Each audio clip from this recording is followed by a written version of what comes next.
sejahtera untuk kita semua. Om Namo Buddhaya, salam kebajikan.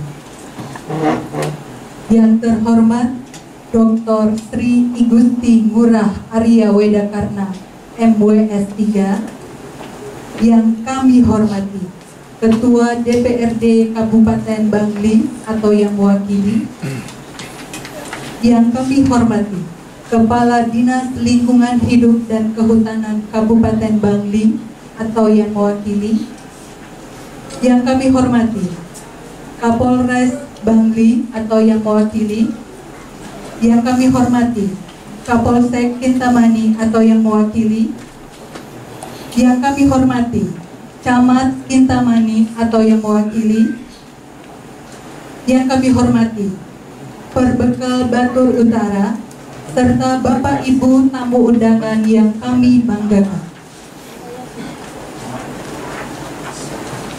Puji dan syukur kita panjatkan karena berkat rahmat-Nya kita masih bisa berkumpul bersama-sama dalam suasana yang berbahagia di Aula Kantor Balai KSDA Bali untuk menggelar rapat dengar pendapat dalam rangka pembangunan oleh PT Tanaya Pesona Batur di kawasan konservasi TWA Gunung Batur Bukit Payang yang merupakan salah satu kawasan yang pengelolaannya di bawah UPT Balai KSDA Bali. Baik, Bapak dan Ibu, untuk mempersingkat waktu, kami persilakan kepada Bapak Balai KSDA Bali untuk dapat memberikan sambutannya sekaligus membuka rapat dengar pendapat kita pada siang hari ini. Kepada Bapak Agus, disilakan. Bismillahirrahmanirrahim. Assalamualaikum warahmatullahi wabarakatuh. Om Swastiastu, Salam Salve, Om Namo Buddhaya, salam sejahtera, salam kebajikan, Rahayu, Rahayu, Rahayu. Yang saya hormati Bapak Arya Wedakarna, Bapak Senator kita, Bapak Ibu semua tamu undangan yang tidak bisa saya sebutkan satu persatu. Selamat datang di kantor Balai Konservasi Sumber Daya Alam Bali. Jadi ini kantornya, sudah kita berkantor di sini sejak tahun 92. Jadi memang bangunannya tidak langsung seperti ini, bertahap pembangunannya, tapi kita tahun 92 sudah ada di sini. Kantor seksi kami yang satu Bali ada dua, Bali dibagi menjadi Bali Barat dan Bali Timur. Untuk yang bagian barat kantornya di sebelah sini 1 kilo kira-kira, kantor seksi wilayah 1 Kamelisan, kepala seksinya Pak Sumarsono. Kemudian yang kedua kepala seksi untuk yang wilayah Bali Timur Pak Sulistyo Widodo. Mohon izin, ini kantornya belum punya. Oh gitu loh. Jadi kita masih numpang. Tidak juga ada anggaran sewanya. Jadi ya kita mudah-mudahan tahun ini ada alokasi di kantor. Kemudian kepala kantor kami Ibu Ade Andina ada di tengah ini. Selamat datang sekali lagi, saya mau ucapkan mari kita berdoa dalam hati supaya tujuan rapat hari ini bisa tercapai, kesepakatan konstruktif tidak bisa kita buat sehingga membawa hal yang baik untuk Bapak Ibu semua dan untuk Provinsi Bali pada umumnya. Lebih kurang saya mohon maaf. Sama saya tutup dengan Parama Santi, Om Santi.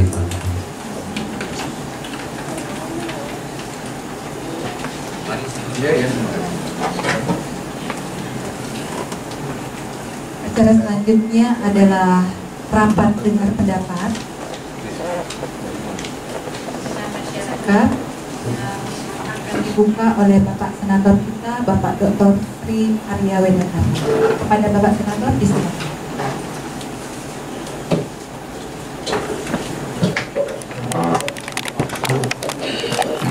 Protokol acara airport ya Pak? Coba.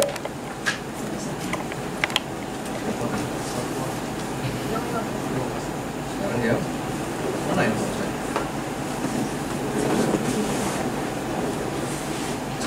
Cek terus. Ini artinya harus diperbarui nih ya. Ya siap, tambah anggaran nih. Siap Bapak. Hah? Kenapa? Enggak, kurang nyaman.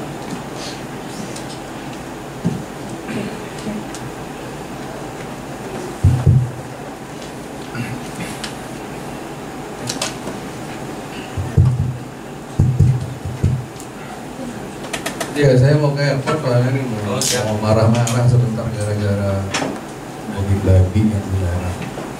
Oh, bakso afun. Nanti barusan ke OJK, sekarang ke sini. Dan terima kasih sebelumnya Om Swastiastu. Saudara-saudara, ini dalam daftar undangan ini. Terima kasih kalau sudah acara dengan beliau nih dari BKSDA selalu full ya. Siap. Kemarin terakhir di Batur juga, kemudian ya kira Batur akhirnya juga ditutup sekarang kan di gunung kita. Kasihan juga ya. Ya tunggu gubernur yang pensiun besok dimasukkan. Sabar aja. Bapak pimpinan, terima kasih dan jajaran. Ada dua aspirasi yang ada di sini, yaitu dari aspirasi masyarakat terkait dengan PT Tenaya Pesona Batur. Yang kedua adalah tentang dari Bali Reptile Rescue ya, yang dari Jembrana. Nah, sini juga ada sudah dari aparat kepolisian, dari stakeholder di Kabupaten Bangli ya. Terima kasih dari pemerintahan, dari DPRD dan juga dari Semeton yang terkait.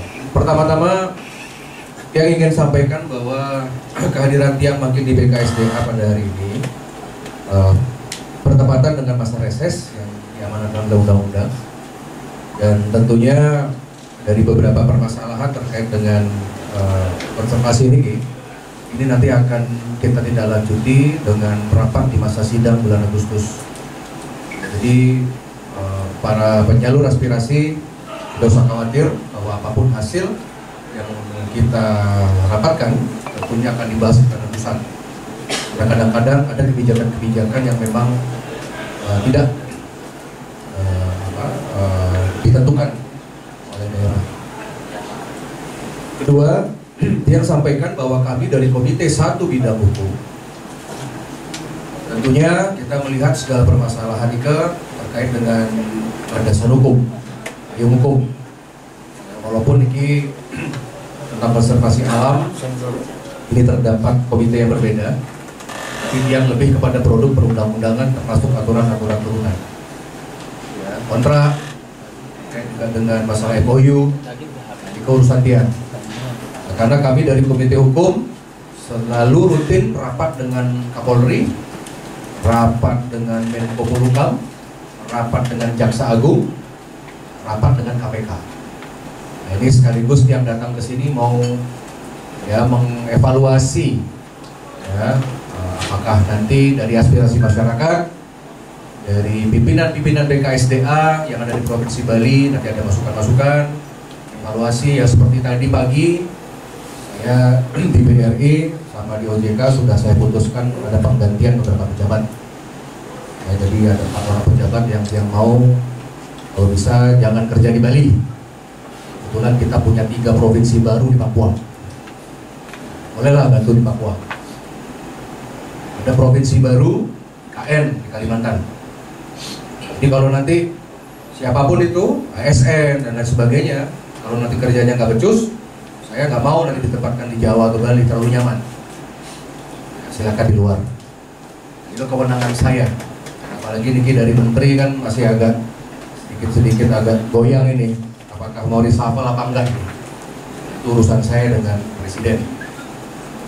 Prinsipnya pengawasan. Nanti yang banyak menerima laporan-laporan, termasuk setelah dari sini nanti akan dengan Taman Nasional Bali Barat akan periksa semuanya, tidak saja tentang Batur, tapi semua gunung terkait dengan masalah bukit, ada danau, ada yang di Bedugul dan sebagainya. Nanti kalau penting, ini mumpung negara sedang bersih-bersih, Bapak Ibu perhatikan jadi bahwa kami di kewenangan kami selalu mendorong membantu nawacita Bapak Presiden. Itu, ayo kita bekerja dengan baik, kita bekerja dengan jujur, transparan. Jika tidak, mohon maaf. Ya, pasti nanti akan ada suatu dampak. Mumpung seperti kemarin kita lihat di kantor pajak kita sudah berhasil mendorong KPK, kemudian imigrasi, bea cukai kita copot, sapu KPK lagi. Ini masalah anggaran kecil-kecil ya sebenarnya. Jadi komite hukum ini keurusannya. Maka dari itu yang mohon semua untuk tidak mendapatkan masalah, karena sekarang tidak mudah untuk berbuat tidak baik di zaman transparansi. Jadi ke Pemabah, karena secara komite hukum ada sosialisasi tentang pungli maupun juga tentang tindak pidana korupsi. Ya mengingatkan saja kepada kita-kita di sini sebagai pejabat publik, sangat gampang kok. Kalau mau periksa, kalau mau ada temuan-temuan itu gampang sekali. Ya. Kalau kasusnya diambil sama polisi sama jaksa agung, masih mending itu, masih ada kemungkinan buat SP3 dihentikan. Tapi kalau sudah kasusnya diambil KPK, udah jalan terus. Bapak Ibu, kita ada di ruangan ini aja udah panas, pengap, gelap. Jadi kalau sudah tahu, kapan-kapan jalan deh ke gedung KPK di Jakarta. Yang lihat tuh sel penjaranya KPK tuh di bawah tanah itu. Jangan bayangin nanti kalau ada kasus hukum, jangan dibayangin lihatnya seperti LP Kerobokan, LP Bangli yang masih ngelihat langit kan? Ya, begini aja. Makanya sekarang ayo kita harus pro terhadap Dharma paksa tarak kita. Barang siapa melindungi Dharma, maka dia akan dilindungi sama Dharma. Ini yang membutuhkan, dan sejauh ini banyak dari feedback yang bagus-bagus kita pertahankan, yang kurang-kurang kita nanti akan urus juga. Ya. Nah, rapat ini sederhana saja. Yang pertama adalah tindak lanjut tentang aspirasi ini dari masyarakat terkait dengan masalah PT Tanaya Pesona Batur. Dari laporan intelijen yang masuk ke saya, ini kayaknya ini ada dugaan-dugaan terkait dengan masalah intimidasi. Ada mungkin KKN, kolusi nepotisme. Kemudian ada pengkondisian. Ada sosialisasi yang tidak maksimal. Dan ini kalau ini viral, copot semua jabat ini. Jangankan pejabat kelas di Bali. Kemarin aja ada anggota DPRD di Jakarta itu dari fraksi PDI Perjuangan loh, partai penguasa. Gara-gara cuma main game aja, copot, kemarin copot. Apalagi Anda sekalian yang ada hubungan sama kekuasaan. Nah, sebentar saya akan minta dari masyarakat untuk menjelaskan kepada saya apa yang terjadi, apa yang dirugikan. Sampai ada 33 warga tanda tangan, segala sesuatu. Kalau ada aparat pejabat-pejabat di Bali yang bermain-main, Bapak tinggal lapor saya aja, nanti saya bawa datanya ke KPK. Mas seperti Tabanan lah biar bupatinya masuk. Karena ini Pemkab Bangli juga harus otokritik. Ini sudah masuk di meja saya masalah jalanan yang rusak. Bis Leo ada di Kintamani, di Panelokan, tiket udah masuk, pajak banyak, kopi banyak, ya jalan rusak. Gimana ini? Jangan cuma alun-alunnya diperbaiki. Alun diperbaiki, undang artis nasional nomor 1 sudah Blok Ajung. Pagi 2024 mau pensiun itu. Ya kalau kepilih lagi, kalau enggak, jangan bersandar sama kekuasaan. Pejabat yang ada itu kan akan pensiun, besoknya gubernur pensiun tanggal 5. Ya. Belalah kebenaran, jangan jadi masalah. Ini mumpung saya mau buka ini semua. Ada kemarin masukan itu mau buat apa itu? Resort apa itu? Kemarin ada masuk informasi ke tiang ini. Mungkin kementerian tahu ya. Di Panelokan, di Kintamani ya, di Kaldera. Saya kemarin sampaikan tahan dulu lah, saya mau lihat dulu nih kerja pejabatnya gimana. Karena saya masih dapat masukan. Ini dari Reptil, saya nanti sampaikan apa adanya ya. Saya mau tanya sebentar sama BKSDA, bener nggak ini ada main-main klaim program? Ngambil buah buaya diserahkan sama BKSDA, tapi diklaim. Saya butuh kerjanya apa sih, masalah hewan-hewannya apa kerjanya, kerja yang menjadi inisiatif sendiri. Tolong sampaikan kepada saya sebentar, apa kerjanya nih? Kemudian kerja kedua itu pembinaan, karena ada APBN di sini. Pembinaan terhadap organisasi-organisasi yang asli Bali. Karena harusnya kan ada pusat konservasi. Ini belum saya periksa loh tentang masalah hewan-hewan langka, masalah izin, masalah semua. Saya belum periksa ini. Satu kasus ini jadi pembuka nih. Kebetulan di Jembrana nih, di daerah saya, jadi saya pantengin itu. Tiap saat saya pantengin. Masyarakat ngelapor, izin, ini ada buaya, izin, ini ada reptil, izin ada bagaimana, diserahkan. Ya tiba-tiba besoknya klaim. Saya tanya, ada kompensasi nggak? Ada perhatian nggak? Ya mudah-mudahan lah. Biar nanti kalau nggak ada alokasi apa alasannya?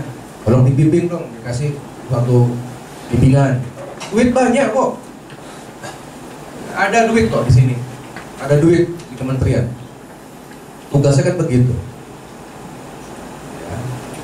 Kalau proyek-proyek seperti kemarin penataan bakau, penataan apa namanya itu tentang G20 kan udahlah, itu kan ada lain lagi gitu. Ya. Oke, jadi itu dari saya sebagai prolog. Mungkin yang saya berikan kesempatan kepada forum dari masyarakat Kintamani. Songan ya? Banyak songan sini ya untuk menyampaikan aspirasi. Silakan 5-10 menit. Ya, to the point aja. Masalahnya apa? Apa yang dimaui? Nanti dari PT saya berikan kesempatan. Mana PT di sini? Dari PT maunya apa? Gimana? Jangan lupa loh Pak. Urusan masalah MOU ini Senayan bisa atensi. MOU seperti kebun raya, MOU pengelolaan gunung. Jarang itu ada MOU yang diperpanjang Pak. Saya sudah kunjungan itu gunung-gunung, sudah kunjungan sama jarang itu. Seperti kemarin ada itu di salah satu kebun raya di Bali, macam-macam dia buat masalah sama satpam. Warga lokal bagaimana? Saya rekomendasi saya tidak boleh dilanjutkan lagi di periode berikutnya. Ganti investor. Wah, udah ngantri investor yang lain. Sekarang maunya gimana? Mau jadi investor cuma 5 tahunan apa jadi investor yang baik untuk Bali? Kalau saya share aja ini ke teman-teman grup saya di Jakarta, antri sudah. Jangan yang masa mau draft aja, jangan sombong gitu. Jangan pakai macam-macam lagi, kasih solusi. Memang perlu penataan, tapi kasih solusi. Kalau sudah jadi dipanggil AWK gitu kan udah nggak akan berhenti kasus Pak. Bapak kira ini sebentar Pramosanti langsung selesai? Enggak, langsung saya pusat. Ya, ini makanya di Bali ini jangan sampai ada kasus masuk DPD. Ya ini, nggak lama umurnya. Tinggal bentar, nanti dari Pemkab Bangli silakan, ada kalau ada yang sampaikan, aspirasi silakan. Kemudian nanti dari ini, saya harap ini dalam 1 jam selesai ya. Kemudian di BKSDA silakan siapkan jawaban-jawaban yang ada. Sebenarnya ada satu agenda di sini Pak Pimpinan, satu agenda dengan kementerian ya. Kemarin ada salah satu tentang kawasan G20 itu yang gagal, ada permintaan untuk membuat ini itu dari desa. Tapi nanti saya akan kunjungan langsung on-site ini karena terlalu padat ya, karena dekat di sini. Oke, saya rasa demikian. Saya akan pimpin langsung biar cepat. Silakan dari pihak penyalur aspirasi sampaikan to the point apa. Oke, silakan. Raris, ada mic.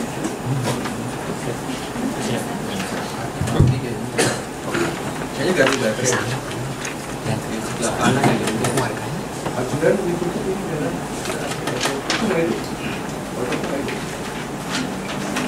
Langsung aja.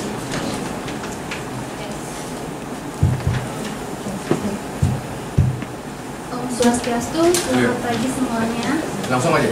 Ya, pertama-tama saya ingin mengucapkan terima kasih kepada Bapak Arya Widakarna, Kepala BKSDA Bali, perwakilan dari PT Tanaya Pesona Batur, stakeholder terkait dan saudara-saudara semua yang saya hormati atas ruang dan waktu yang telah diberikan.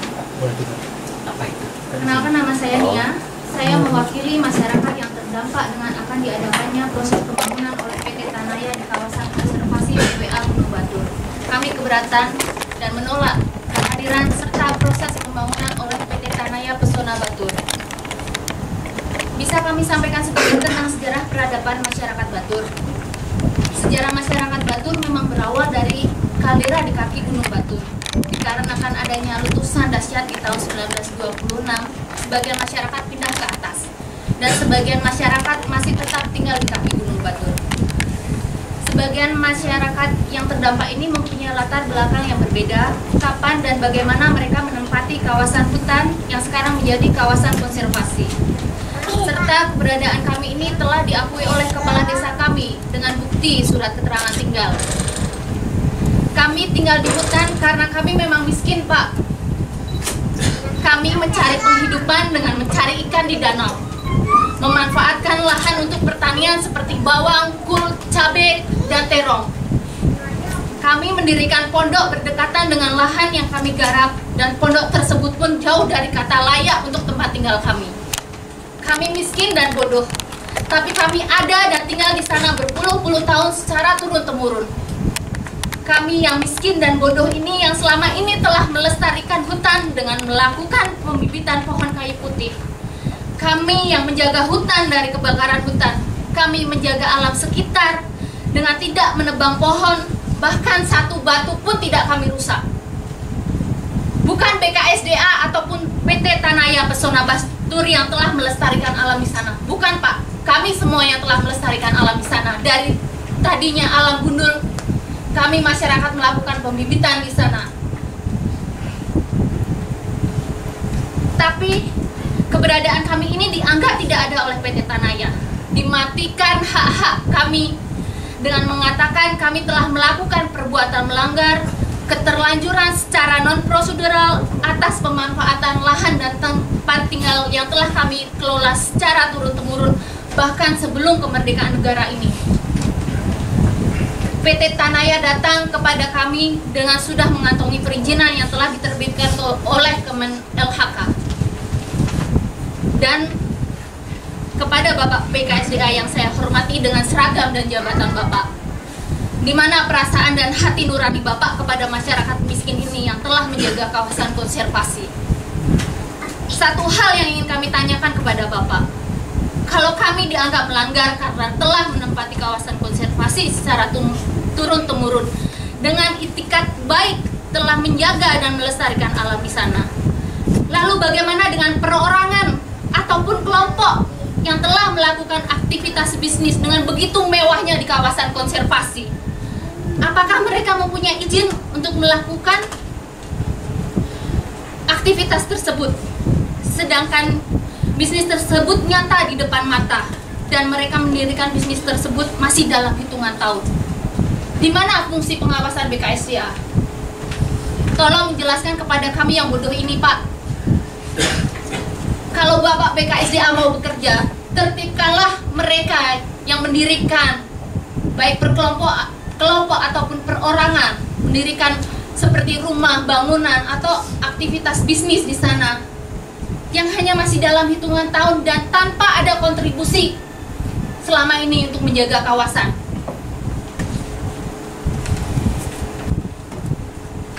Kami merasakan ketidakadilan, sedangkan PT Tanaya ataupun kelompok hanya menikmati hasil yang telah kami lestarikan selama berpuluh-puluh tahun. Jiwa dan jerih payah kami ada di sana untuk menjaga kelestarian kawasan. Kenapa harus di lahan kami, Pak?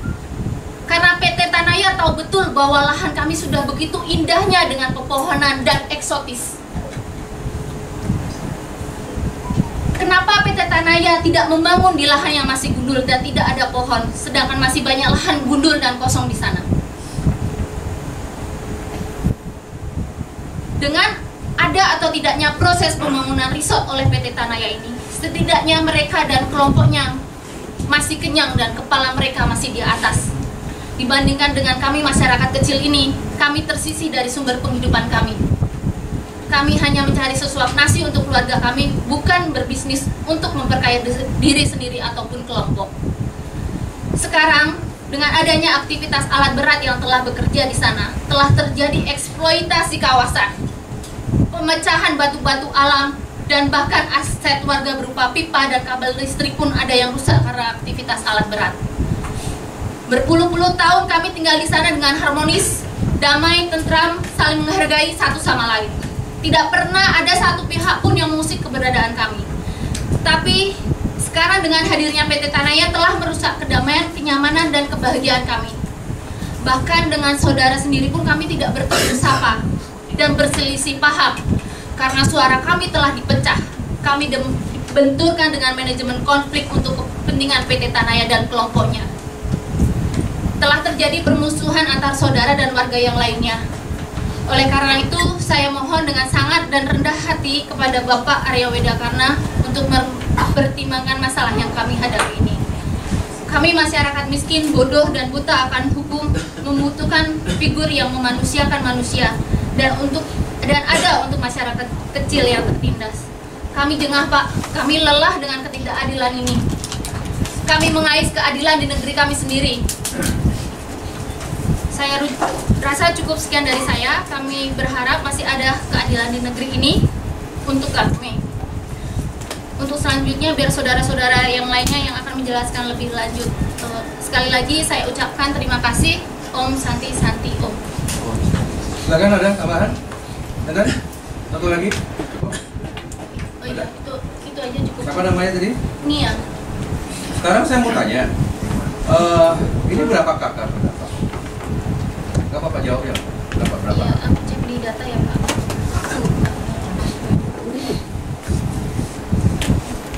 Kira-kira. Sekarang sekitar 30-an Pak. 30 kakak. Iya, 30 kakak. Kamu dan kelompok ini ada suatu sosialisasi sebelumnya? Belum.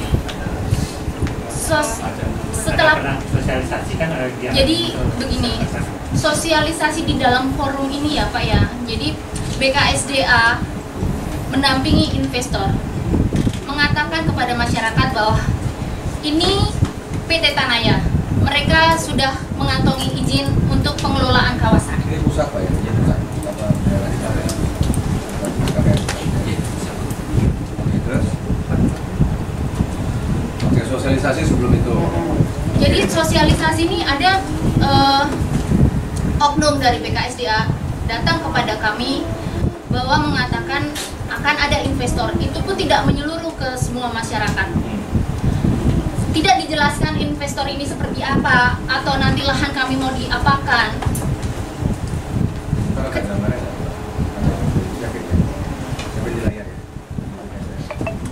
Kemudian, ya prinsipnya sekarang udah berjalan. Nah sekarang ini saya mau tertarik nih dengan aspirasi kamu. Pertama itu adalah, saya mau tanya dari Pemkab Bang, dari pemerintah lokal, apa yang sudah dilakukan untuk membela perjuangan kamu gimana? Kemarin kita beraspirasi ke DPRD Bangli Pak. Kita meminta mendesak Pemda dan DPRD Bali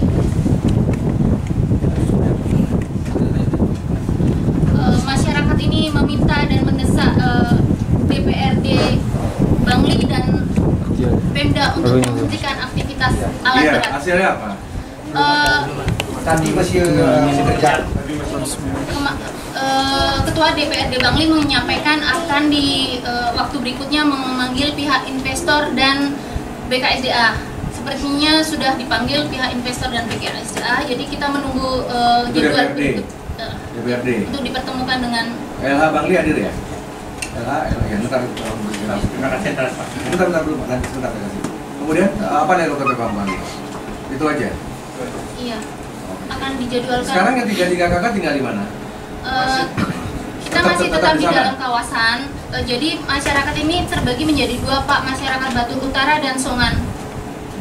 Songan ada terbagi menjadi 2, ada Songan A dan Songan B. Kemudian di sini ada kata-kata, kami dipaksa untuk menandatangani surat perjanjian yang telah oleh PT. Jika tidak akan dibawa ke jalur hukum. Iya, Benar, betul. Diancam itu. Betul. Jadi waktu itu kita saya kurang tahu tepatnya apakah itu sosialisasi atau mediasi. Jadi kita bertemu dengan pihak PT dan PT menyampaikan untuk sosialisasi tentang perjanjian PKS tersebut, tapi karena masyarakat masih keberatan, karena dari awal proses perizinan ini masyarakat tidak dilibatkan, masyarakat menolak untuk tanda tangan, dan dari pihak PT menyatakan jika masyarakat tidak mau tanda tangan maka masyarakat akan dibawa ke jalur hukum. Itu PT ngomong. Iya, disaksikan oleh banyak orang. Bahkan menurut kamu kesannya pejabat lokal pro pada investor? jelas Pak, tapi itu pendapat pribadi saya. Jelas. Ada nama-namanya kalau pegawai negeri biar saya laporkan ke Komisi ASN atau Ombudsman. Kalau pegawai. Dalam artian ada aparat di sana. Yang ini Iya, ada aparat waktu itu. KBO ini apa? Ya. KBO ini apa? Waktu itu ada aparat yang datang ke rumah Bapak Kanit dan Pak Babinsa menyatakan bagaimana masyarakat kapan masyarakat akan beraspirasi ke DPRD. Terus waktu sosialisasi saya menanyakan, kok waktu sosialisasi dari PT kenapa ya dari pihak PT ada KBO itu apa ya? Pokoknya Polri, Polres. Iya, dan beserta aparat-aparat lain mengawal untuk proses sosialisasi PKS tersebut. Jadi tamu kalian tidak merasa diayomi oleh Polri? Maksudnya lebih condong untuk... Iya, kami selaku masyarakat merasakan hal tersebut, Pak. Tenang aja, Jenderal Bintang 2 aja kita bisa hukum mati. Apalagi kroco-kroco gitu. Tenang aja. Nanti tolong Polres jawab itu sebelum saya laporkan ke Kapolri sama ke Komisi Nasional. Nanti ada itu namanya Kompolnas. Pokoknya pejabat yang di bawah kira kalau benar itu terjadi ya, saya harus klarifikasi dulu. KBO ya. Kemudian ada lagi yang tadi BKSDA sudah terdakwa nih, karena dianggap sudah tidak adil. Polri, pemerintah, DPRD udah respon. Gak apa-apa, jadi dalam artian kalau ini jalan harus ada yang dikorbankan. Pejabat-pejabat di bawahnya ini mungkin sudah petunjuk susunan di sana. Saya minta info terakhir, sekarang dari tiga-tiga ini sudah ada yang tanda tangan? Belum? Belum. Sejauh ya. Bisa saya sampaikan sedikit ya Pak ya. Jadi masyarakat ini di sana. Nggak usah pakai mic, kayaknya mati. Ini Pak. Ya, Pak. Oh, ya, Jadi kita masyarakat di sana sudah lebih dahulu tinggal di sana, dan ada kelompok baru namanya Ampuku Kembar, Pak. Awalnya kelompok di situ didirikan untuk sadar wisata, pariwisata, seperti pengerjaan spot foto, camping. Dan ketika saya tanya kepada anggota, ada beberapa anggota yang waktu proses penandatanganan PKS ini, anggota di Ampuku Kembar menanyakan, kita disuruh tanda tangan apa? Menanyakan kepada ketua Ampuku Kembar. Dijawab oleh ketua Ampuku Kembar seperti ini, sudah tanda tangan saja. Jika tidak mau tanda tangan, jika terjadi hal apa-apa di luar kewenangan kelompok Ampuku Kembar, mereka tanda tangan, dan tanda tangan itulah yang diklaim oleh PT bahwa mereka menyetujui PKS tersebut. apa namanya? Ampuku Kembar. Ampuku Kembar. Karena ini modus. Kalau saya lihat di Google beberapa daerah di Bali, di luar Bali, dengan satu peraturan ini memang dibangun kelompok-kelompok yang ceritanya adalah sadar wisata, kelompok dari lestari. Nanti itu tujuannya sebenarnya akan menjadi garda terdepan untuk menghantam masyarakat. Betul sekali Pak. Jadi mereka ini pejabat-pejabat akan cuci tangan. Masyarakat urusan saya akan mengganti peraturan itu. Ada hal seperti itu. Ini bagus temuannya. Ya. Jadi kalau memang itu salah satu evaluasinya nanti dari kelompok ini kalau bisa izinnya dicabut. Kalau terbukti loh seperti itu. Ya. Oke, sekali lagi. Untuk kelompok ini sepertinya belum memiliki izin Pak. Dan masyarakat yang tanda tangan itu sejauh ini mengetahui tanda tangan itu untuk tanda tangan koperasi. Ternyata tanda tangan untuk PKS. Jadi yang tanda tangan itu merasakan keberatan. Iya. Tanda tangan itu yang dipakai. Iya. Makanya data dari investor ini kan menyatakan 85% masyarakat telah menyetujui. Nah, sekarang solusinya nanti dicatat ya, kalau bagian kamu dibuat aja surat pencabutan tentang tanda tangan. Ya, masyarakat yang merasa ditipu oleh proses itu catat aja kami bahwa ini ada tanda tangan dalam operasi. Maaf Pak, boleh izin masyarakat di bawah sana itu benar-benar dengan SDM yang SDM rendah. Jadi mereka lebih condong takut, mungkin ada perasaan takut kepada ketuanya gitu. Nah, nanti saya kunjungan. Saya atur, saya akan telepon. Saya dicatat ya BKSDA. Ya, tinggi saya ke sana. Gak apa-apa. Sekarang yang penting sebelum haji mereka proses dulu tentang masalah pencabutan. Jadi ada beberapa surat yang harus kamu sampaikan. Pertama, kamu akan buat surat kepada Kapolri tentang dugaan masalah intimidasi oleh aparat Polri. Nanti ketika saya ketemu Kapolri, saya akan sampaikan Kapolri. Kanit, Reskrim, apapun, Babin, sebut saja. Nggak masalah kok. Ya. Yang kedua, kamu sampaikan surat nanti kepada Menteri tentang kinerja masalah BKSDA.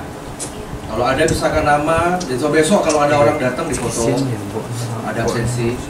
Kalau ada pejabat-pejabat BKSDA di Bali yang ini nggak apa-apa, lapor. Nanti saya panggil itu surat kedua. Ya.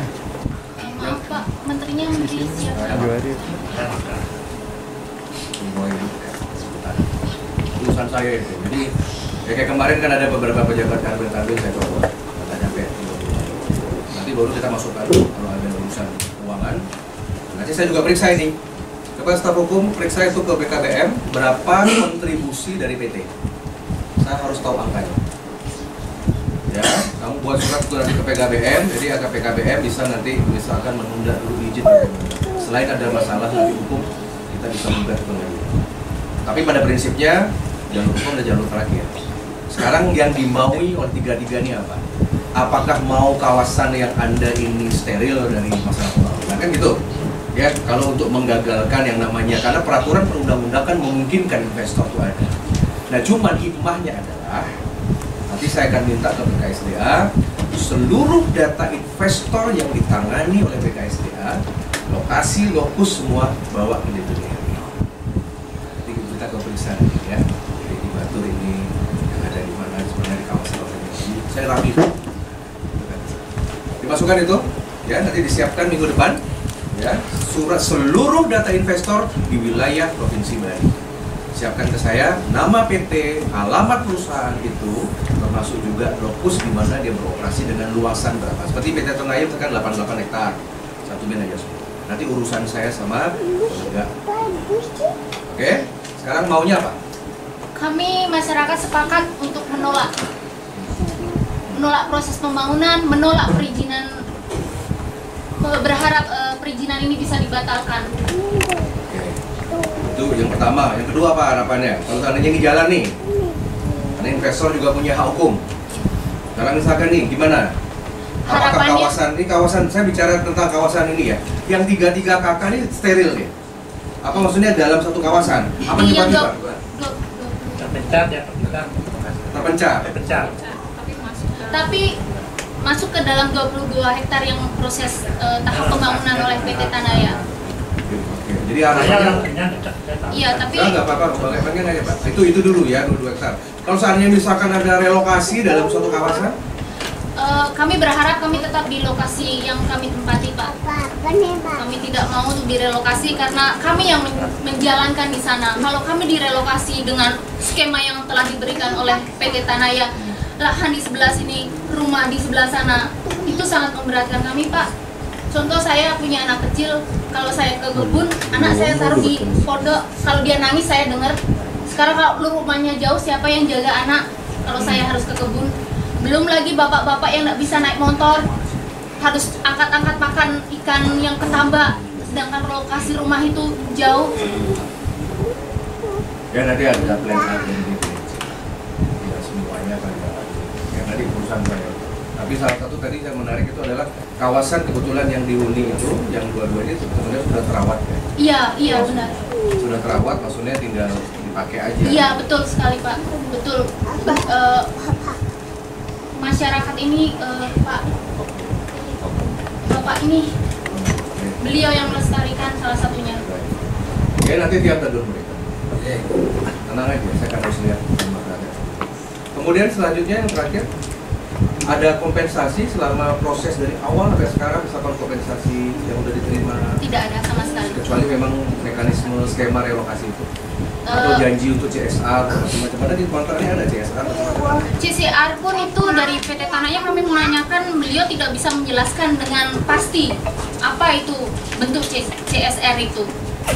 Mereka menyatakan itu nanti kembali ke kebijakan perusahaan, mungkin berupa beasiswa atau apa, beliau tidak tahu. Tapi sekarang 33 belum tanda tangan ya? Iya. Belum sama sekali belum tanda tangan ini? Iya. Oke, perintah saya jangan tanda tangan. Iya. Siap Pak, terima kasih Pak, terima kasih Pak.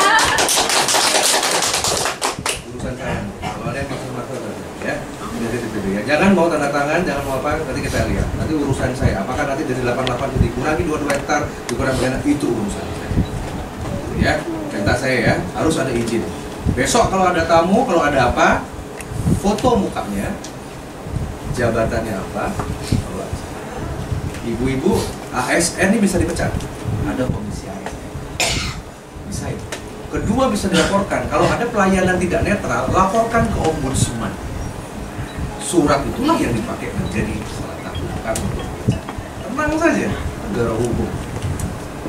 Ya, nah, jadi kalau ada misalkan kalau ada kadis-kadis semua yang bagaimana, urusan saya. Besok masuk kota. Wong Kapolda saja bisa dicopot langsung masuk kota. Ya, apa ini cuma urusan begini. Ya, jadi perintah saya sudah, saya tidak usah dengerin macam-macam karena ini masalah hak, nanti didampingi LBH atau tidak. Yang pasti rekomendasi DPD RI nanti diamini, jangan yang tidak harus ketemu investor on site sama masyarakat.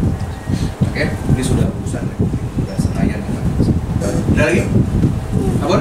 Oke, kita dengar dari PT Tanahya. Silakan. Sebelumnya, terima kasih Pak. Baik, terima kasih Pak. Yang terhormat Bapak Senator kita, Bapak Dr. Murah dan Hormat. Langsung aja Pak, langsung siap. Dan semua yang hadir di sini, terima kasih atas waktunya karena ini ada cukup singkat. Jadi izinkan Pak, mohon izin Pak, kami menyampaikan sepintas bahwa kronologis proses perizinan kami, kenapa kami ada di lokasi tersebut. Kami itu memang memohonkan izin Pak ke Kementerian LHK melalui BKSDA dalam hal ini di lokasi Kintamani, tepatnya di lokasi ini karena lokasi ini merupakan lokasi TWA yang mana itu adalah merupakan ruang usaha Pak.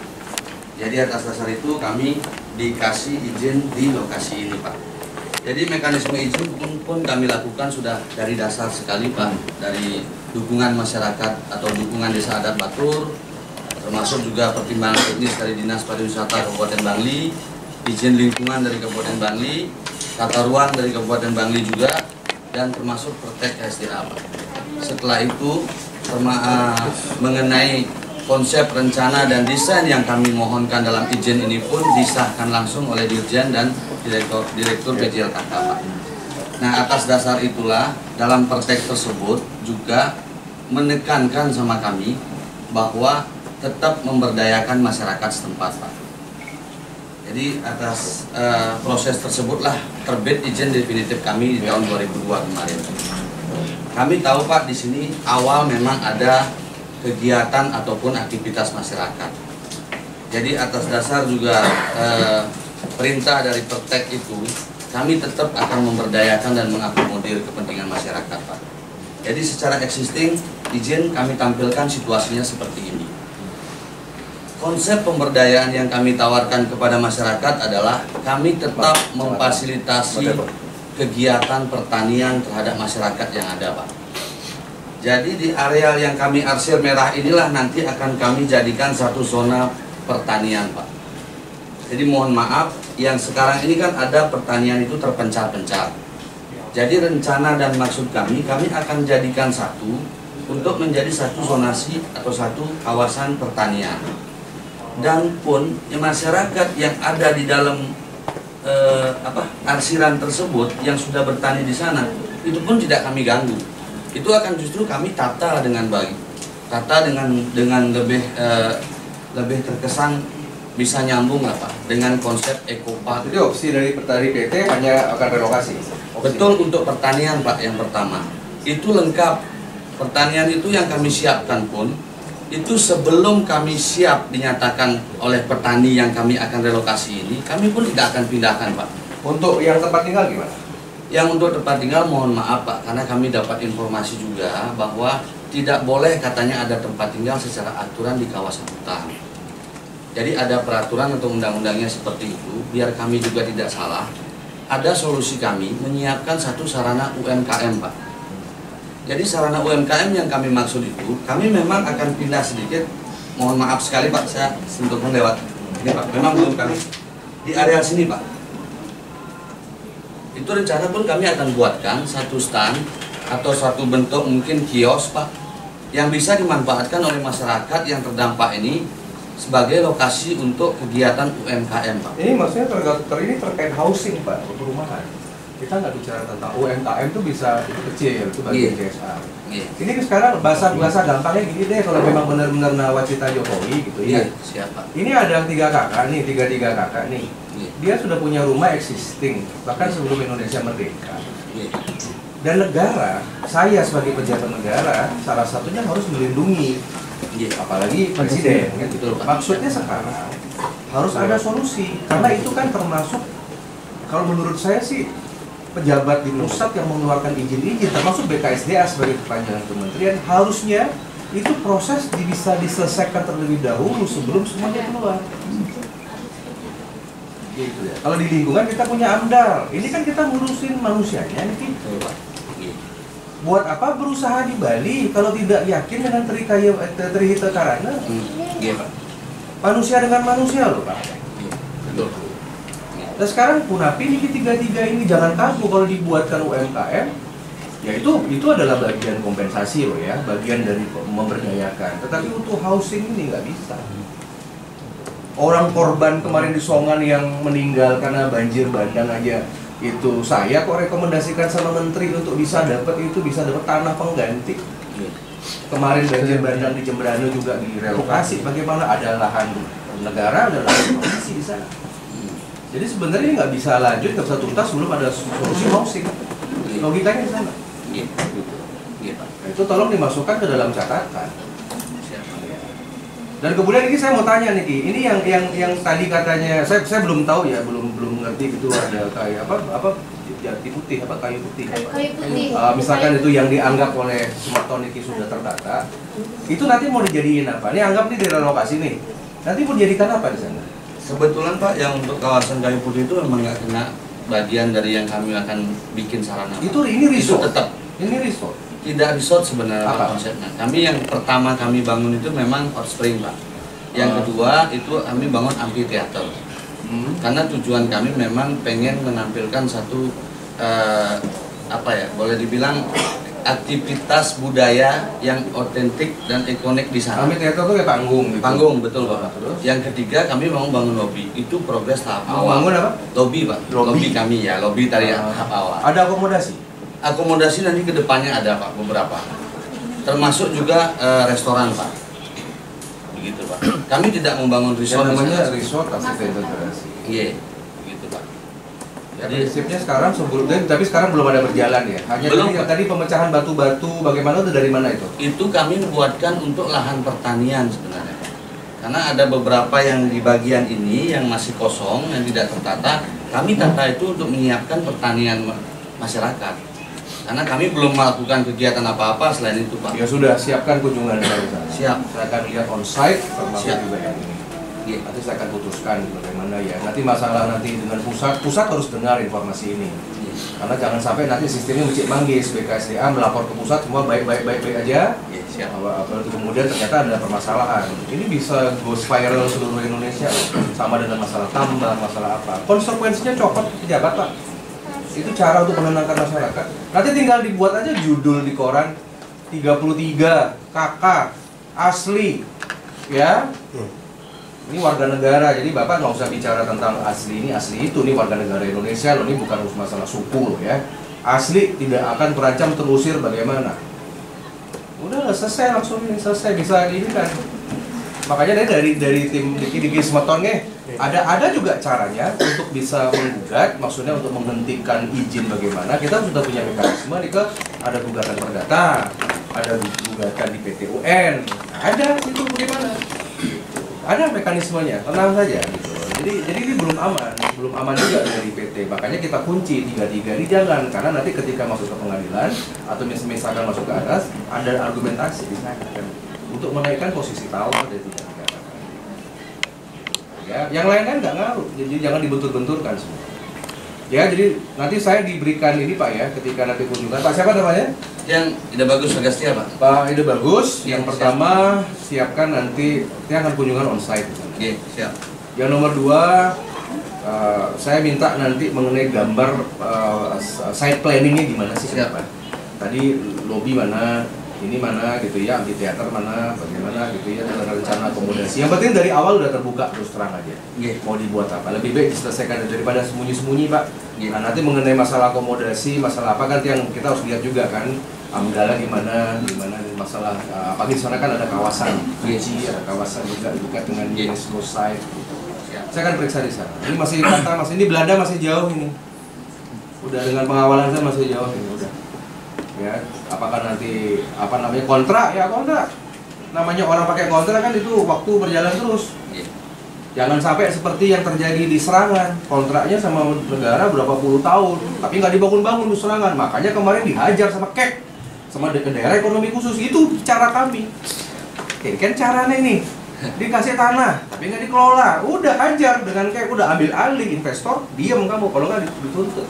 Masuklah investasi. Jadi Serangan adalah contoh very nice strategi Jokowi yang didukung oleh Senayan.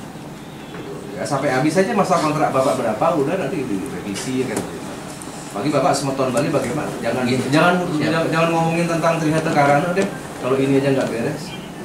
Ya, itu pendampingan tim hukum disiapkan legal action ketika misalkan ada beberapa yang ini. Nanti yang dituntut menteri, jadi dituntut PT, jadi dituntut kepala BKSDA, jadi dituntut pejabat-pejabat di Bali. Nggak apa-apa, kita sibukkan aja di pengadilan. Oke, jangan dikasih tenang. Boleh berkuasa, tapi jangan tenang. Itu prinsip aktivis itu begitu. Ya, sudah paham Pak Tiang ya? Nanti disiapkan ya. Ada lagi informasi dari PT? Ya, mohon maaf Pak, perlu mungkin kami sampaikan terkait dengan bahasa intimidasi ini Pak. Terus terang aja kami dari PT nggak pernah mengintimidasi masyarakat Pak. Bahkan kami selalu menggunakan cara-cara yang persuasif Pak. Kami tetap pendekatan secara personal. Bahkan kami juga sudah melakukan sosialisasi beberapa kali, melibatkan kepala desanya, melibatkan tokoh masyarakat. Dan yang terakhir Pak, mungkin disampaikan sama Bunia tadi terkait dengan adanya aparat kepolisian. Memang kami dari awal Pak bersurat ke Polres, bersurat ke Polsek untuk mohon pendampingan atas rencana kegiatan kami. Kami memang didampingi dalam hal kadang komunikasi, ngobrol sama warga Pak. Dan kemarin pun ada bayar itu ke kantor Polres? Ya Pak. Ada bayar uang apa gitu? Tidak Pak, sama sekali Pak. Karena kami bersurat resmi Pak. Polres ini mana Polres? Siap. Dicatat itu dong. Pernah didampingi masyarakat sama Polres?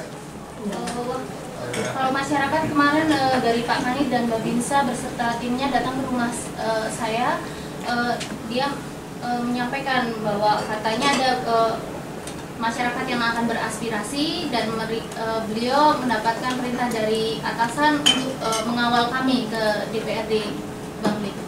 Yang waktu kemarin. Iya. Ya udah dikasih kesempatan Polres bicara.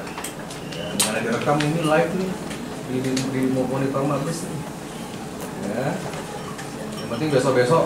Maksudnya nggak usah pakai inilah. Maksudnya kalau Bapak minta pendampingan tuh boleh.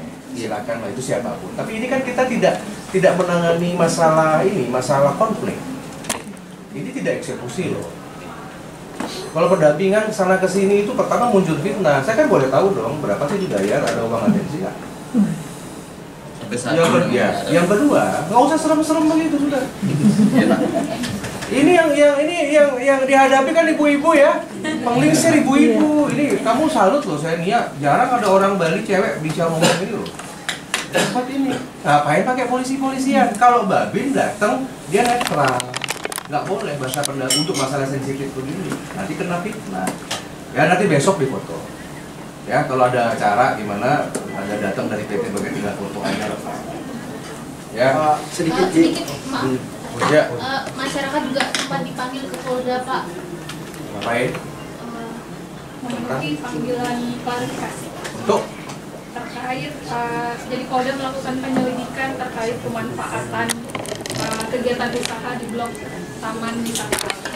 nanti saya minta Polda ngasih solusi. Di Jari Karjang 33 itu. Jangan manfaatkan alat negara gitu. Kapolda zaman ini mantan. Enggak, baru Maret lalu. Oh, mantan. Udah copot itu.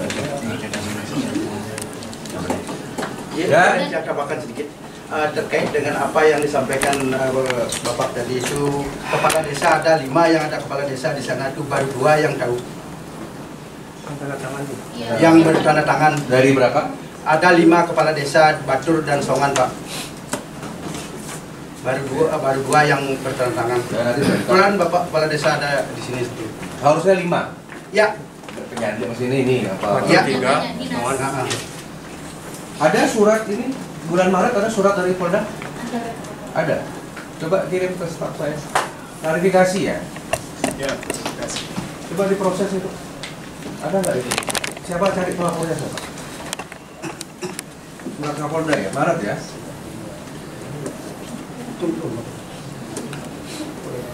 Oke, nanti saya kasih caranya. Oke, ada lagi? Dan sedikit saya ingin menyanggah tentang proses pembangunan oleh PT. Di depan pintu masuk areal kami itu sudah berdiri besar master plan-nya PT. Di situ jelas ada seperti apa ya, entahlah apa saya harus mengatakan, seperti resort, Pak, karena ada seperti bangunan-bangunan villa-villa atau apa seperti itu. Jadi kalau mereka sekarang mengatakan urusannya kamu sekarang kalau ke rumah masuk sana enggak kan? masuk, Pak, masuk, Pak. Oke. Ya nanti saya ke sana lah biar ya. Sekarang di awang-awang saya nggak ngerti ya. Ya, tenang aja. Gigit ya. Oke. Udah. Pas. Betul lagi? Siap. Ya nanti kita siapin data-data aja. Sampaikan sedikit Pak, terkait yang dipanggil Polda, kami juga dipanggil dalam hal itu Pak. Memang Polda ingin klarifikasi terkait dengan adanya lahan yang sudah berizin gitu Pak. Kami juga dipanggil waktu itu. Bisa kan pembiaran. Berarti BKSDA bisa masalah. Kemarin kenapa lu pembiaran bertahun-tahun kita kasih, sekarang baru investor? Ada Komisi Hak Asasi Manusia. Makanya ini Bapak, kuncinya hasil pertemuan ini harus dipikirkan sebelum kunjungan saya ke sana. Harus ada solusi tentang housing. Dari 88 ini kasih, ini namanya plan ya, walaupun belum saya setujui ya, namanya planning. Ya. Kalau UMKM oke, dan boleh saya setuju, biar Diki dari Semeton Tiang ada pekerjaan kan, besok itu UMKM, ada jual souvenir, tapi harus ada solusi. Solusi housing itu pertama lahan sama biaya untuk penggantian. Nah, kalau ada yang ditanya, Pak, nanti Tiang tidak punya, Pak Senator, saya nggak punya anggaran bagaimana untuk merelokasi atau misalkan untuk mengganti. Jawaban saya gampang aja, kalau lu nggak punya duit, nggak usah buat PT. Hanya PT yang kaya raya yang bisa bangun di Bali. Jangan PT duit pas-pasan. Kalau cuma bisa buat PT, siapapun bisa buat PT. Nanti kan dari surat-surat yang ada itu kan bisa menjadi jaminan di perbankan. Sebenarnya gampang teman-teman. Kalau mau buat gini tuh nggak perlu modal duit, cuma modal berani, koneksi, kenal orang dalam, buatlah PT, dapatkan 88 hektar. Jinah dan Benten, kalau mau diperiksa, ayo periksa liquidnya ke gudang triliun punya duit. Ya, minimal 300 miliar lah, setengah T deh. Baru saya percaya, ini kan mungkin surat itu yang dijadikan sebagai jaminan di bank. Uang yang di bank itu nanti yang dibangun, makanya bangunnya bertahap. Ini kan modus orang-orang yang tidak punya modal, tapi dia ingin jadi pengusaha. Kerjasama, mumpung kenal gitu. Dan ini terjadi di seluruh Bali. Makanya 2023 sampai 2024 saya buka. Itu caranya. Semeton pun mau buat PT boleh, ayo buat PT, dan notaris buat PT, urus dulu Pak BKSDA ini kan. Daripada orang luar kan gitu, mending orang desa sendiri buat, kan bener itu. Buat PT nanti kalau mau bagaimana, apa yang saya lakukan? Semeton ini jalan nih, buat aja PT. Udah itu proses, ajukan ke pimpinan BKSDA, adil nggak? Yang di sini ada duitnya, sini nggak ada duit. Ya, betul Pak, betul. Suruh ngawal BKSDA, bagi warga asli dong, kan tidak boleh diskriminatif. Iya. Gitu. Tenang aja, banyak cara. Nanti akan masuk jebakan Batman. Tenang aja. Saya banyak cara kok. Tapi nanti kita urus. Nanti ini beres dulu. Polda semua yang saya dengar tadi melakukan suatu hal-hal seperti itu. Ya, terima kasih ya. Jadi itu juga dipanggil ya. Nanti saya periksa suratnya Pak. Jadi kalau nggak propam saya turunkan. Kapolri bisa kita panggil kok apa? Posisi senator sejajar presiden loh.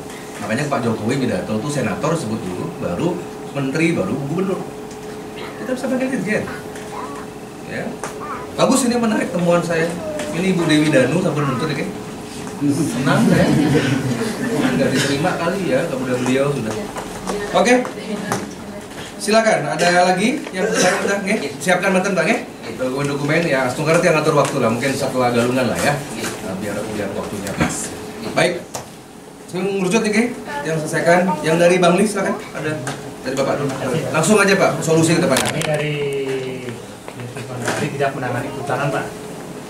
Kedua, kebetulan tahun 2021 dari pihak kanaya juga mengajukan permohonan pemeriksaan dokumen saya tidak bisa terbitkan karena sebenarnya dari tahap 6 itu kan harusnya AMDAL, tapi karena ada rekomendasi dari KLHK maka menjadi KLPS. Maka yang bisa kami terbitkan di sini adalah cuma rekomendasi Pak, cuma rekomendasi sesuai dengan keadaan yang ada di dalam. Beda Pak. Statusnya di sana kepemilikan. Ada lagi? Tidak ada. Yang di DPRD kemarin didampingi belum enggak ya? Tidak ada undangan Pak. Baik. Ya, jadi memang kalau malu semakin paham ya, ini adalah urusannya karena nanti lahan milik negara soalnya. Jadi memang rekomendasi yang dikeluarkan. Jadi memang, tapi sebenarnya sih secara kewenangan bisa dimediasi, bisa diadvokasi sebenarnya kan. Ini cuma terlalu birokrasi, jadi dikeluarin begitu saja. Harusnya kan harus double cross check. Rekomendasi itu harus keluar, harus benar-benar tuntas. Contoh Pak, mungkin jangan sampai kantor-kantor di Bang Lidiki dipermalukan di sini. Kenapa? Pertama, sebelum mengeluarkan rekomendasi apapun itu ya, ini kan kita baru ketahuan 33 niki terancam loh, tidak dapat tempat tinggal. Nanti bisa masuk ke dinas sosial ini. Ini kan terancam. Dugaan intimidasi ada, pemanggilan ada. Pengakuan dari PT, Bapak dengar kita sama-sama, tidak ada solusi untuk housing. Terus 33 kakak mau diapain? Itu pertanyaan kita sebagai pejabat. Kunapiang nih, dikasih solusi, apakah ganti rugi, apakah dikasih tali kasih, apakah direlokasi, sudah dibuatkan housing yang bagus. Mereka tidak untuk pengumpul jiwanya tetap jalan. Itu tugas dari Pemkab. Nah, kenapa Bapak bisa keluarkan rekomendasi kalau urusan manusia dan manusianya belum beres? Berdasarkan data lapangan kan di sini kan dia sudah melakukan sosialisasi pertama, sehingga kita dapat di samping itu lahan itu milik BKSDA. Karena terkait dengan masyarakat, artinya kan BKSDA clear dulu urusannya dengan masyarakat. Apakah dia boleh di sana, boleh tidak, baru dikontrakkan. Ini kan kita kan tidak tahu masalah itu Pak, karena itu kewenangan pusat.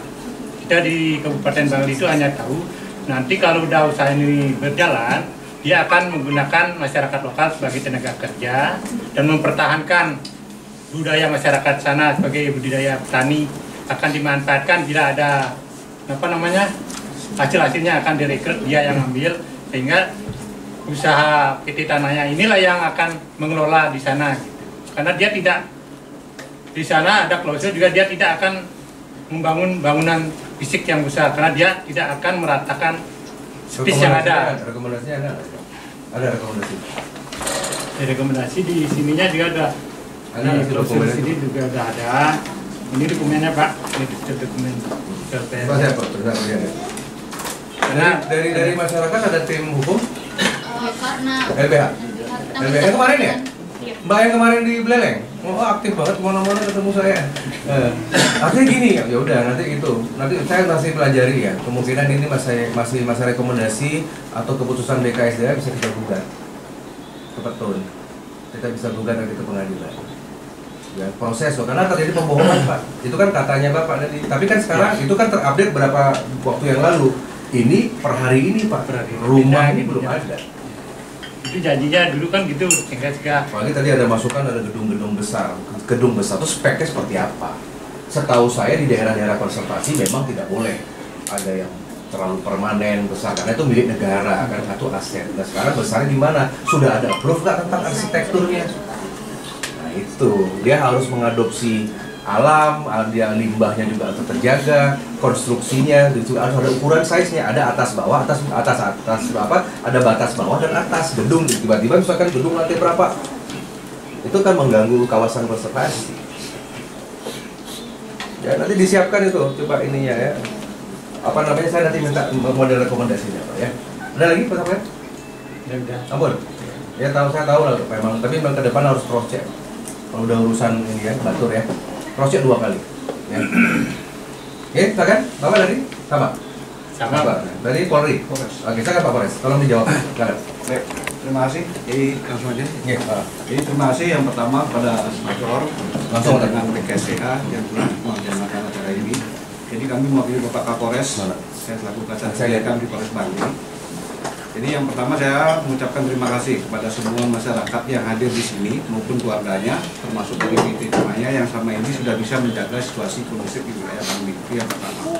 Kemudian yang kedua, terkait mungkin ada lagi penyampaian dari perwakilan warga yang menyampaikan bahwa ada oknum gitu kan dari pihak kami, misalnya dari pihak Polri yang mungkin ada mengintimidasi atau apapun juga gitu kan, yang merasa tidak mendapat perlindungan dari masyarakat, tolong bisa disampaikan secara langsung kepada kami supaya kami bisa lapor kepada pimpinan.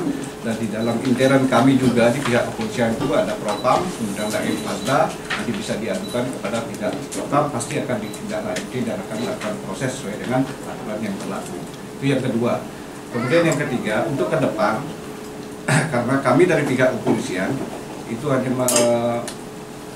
berprinsip terkait dengan Harkamtimas, kami tidak akan masuk ke ranah terkait dengan proses pembangunan ini maupun upaya terkait dengan hak-hak yang daripada warga, karena itu bukan kewenangan kami. Jadi kami hanya berprinsip terkait dengan Harkamtimas saja dari sisi keamanan. Nah kenapa mungkin selama ini ada anggota yang turun memantau situasi di bawah, karena juga ada arahan dari Bapak Presiden bahwasanya kalau umpamanya ada investasi, ada warga yang terkait umpamanya pembangunan atau apa, kami tetap akan melakukan monitoring dan memantau. Jadi tidak akan masuk ke ranah materi kami. Jadi hanya sebatas memonitor dan memantau.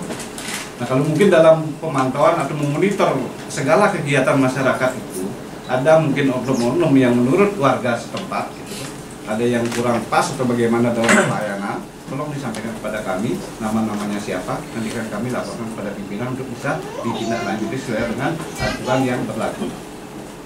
Jadi pada prinsipnya kami selama ini sudah sangat berterima kasih sekali kepada warga yang di Songan, di Batur maupun kepada PT Temaya, akhirnya sudah bisa menjaga situasi wilayah Bali dalam keadaan kondusif. Kami sangat mengucapkan terima kasih.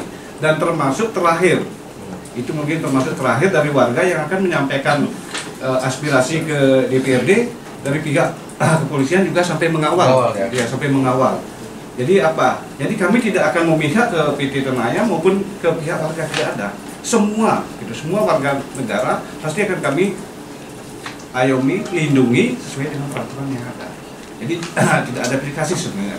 Tapi kalau memang umpamanya nanti dari warga ada menemukan salah satu oknum dari pihak kepolisian atau mungkin dari aparat lain, tolong segera disampaikan kepada kami dan kami akan lapor kepada pimpinan supaya bisa dilakukan proses sesuai dengan aturan yang ada. Kira-kira mungkin demikian. Ya, terima kasih. Oh, itu diatur Pak ya, jadi biar nggak ada fitnah. Ya, dalam artian harus netralitas. Netralitas itu penting. Kemudian investor perlu dijaga, kemudian masyarakat perlu dijaga. Jangan sampai tadi muncul fitnah seperti itu ya. Pokoknya nanti kalau udah urusan bagaimana, urusan polisi kan hanya menyaksikan dari jauh aja. Gitu loh, selama masih debat kusir mouth to mouth sih nggak masalah, biarin aja. Tapi udah fisik, udah ciduk.